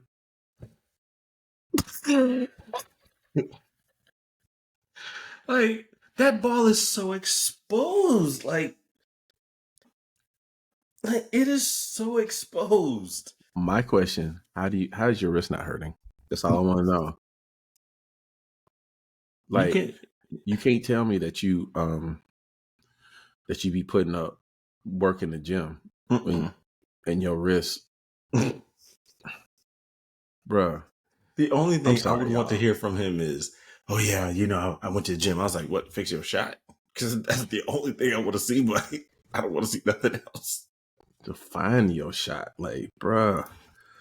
Oh my gosh. And he's probably a really cool dude. He's just to be put in a bad situation like that, like in national sports media. Like, and come to think of it, and this is just spoken to bear at the moment. You could have taken anyone that was drafted after him. Anyone. Right. Even Dion Waiters. Even Dion Waiters. Wait, Dion Waiters was in that draft class? Yo, Kidd-Gilchrist, Bradley Beal was 3, Dion Waiters was 4, Thomas Robinson, then Damian Lillard. You could have taken Harrison Barnes if you was going to be a homer about it. Right. Andre John was in that draft cat. Austin Reeves, Myers Leonard, Jeremy Lamb, who they ended up getting. You had some guys in that draft class. Dude, Evan Fournier was drafted number 20. He'd have been a better pick. Good God. You could have thrown a dart at a board and had a better pick. Yeah. Like, the guy that went number 2 shoots like this. Bruh. Like, and this is where you do have to have these meetings in retrospect. Somebody moved his name up the board, bro. Somebody moved his name up the board and got to keep their job. If that is not a travesty, mediocrity at its best. Like you have every year you have to go back and look at, okay, where did we miss? Because you go back to this draft class and be like, we missed Bradley Beal, Dion Waiters, Damian Lillard, Harrison Barnes, Andre Drummond, Austin Rivers, Jeremy Lamb, Kendall Marshall. You mean to tell me we didn't take none of these guys? Nope. I know what happened. What happened was the scouting computers for the Charlotte Hornets got hacked. And what someone did was they put Michael Kidd-Gilchrist's face on someone else's body on all the computers. Like, Draymond Green was taken in the second round at 35. Chris Middleton second round at 39. Look, and the funny part of that is, to be clear, Draymond Green was a player in college. Like, they just didn't think he was going to translate well to the league, which you could have said the same thing about Michael Kidd-Gilchrist, because nobody knew whether or not that was going to translate. He was just athletic, but athletic don't get you drafted number 2. Exactly. They could have traded down and got anybody and still. Jay Crowder. Bro, no, don't do it to yourself. This is second. This is abuse at this point.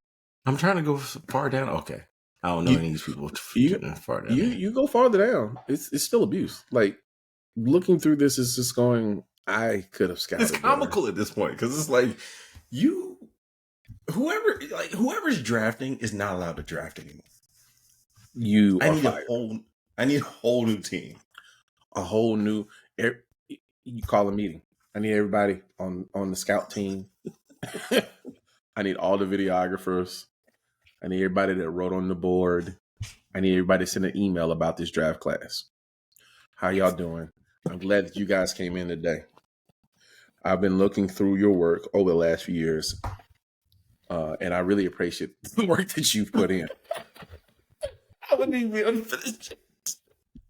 what I would like to say now is something that's been on my mind for the last 6 months.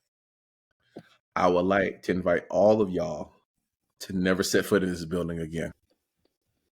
I'm going to pay you. I'm so upset at your performance that I'm going to pay your salaries for the remainder of the year just to make sure that you don't ever come back. You wouldn't Thank be you. allowed to do this. Look.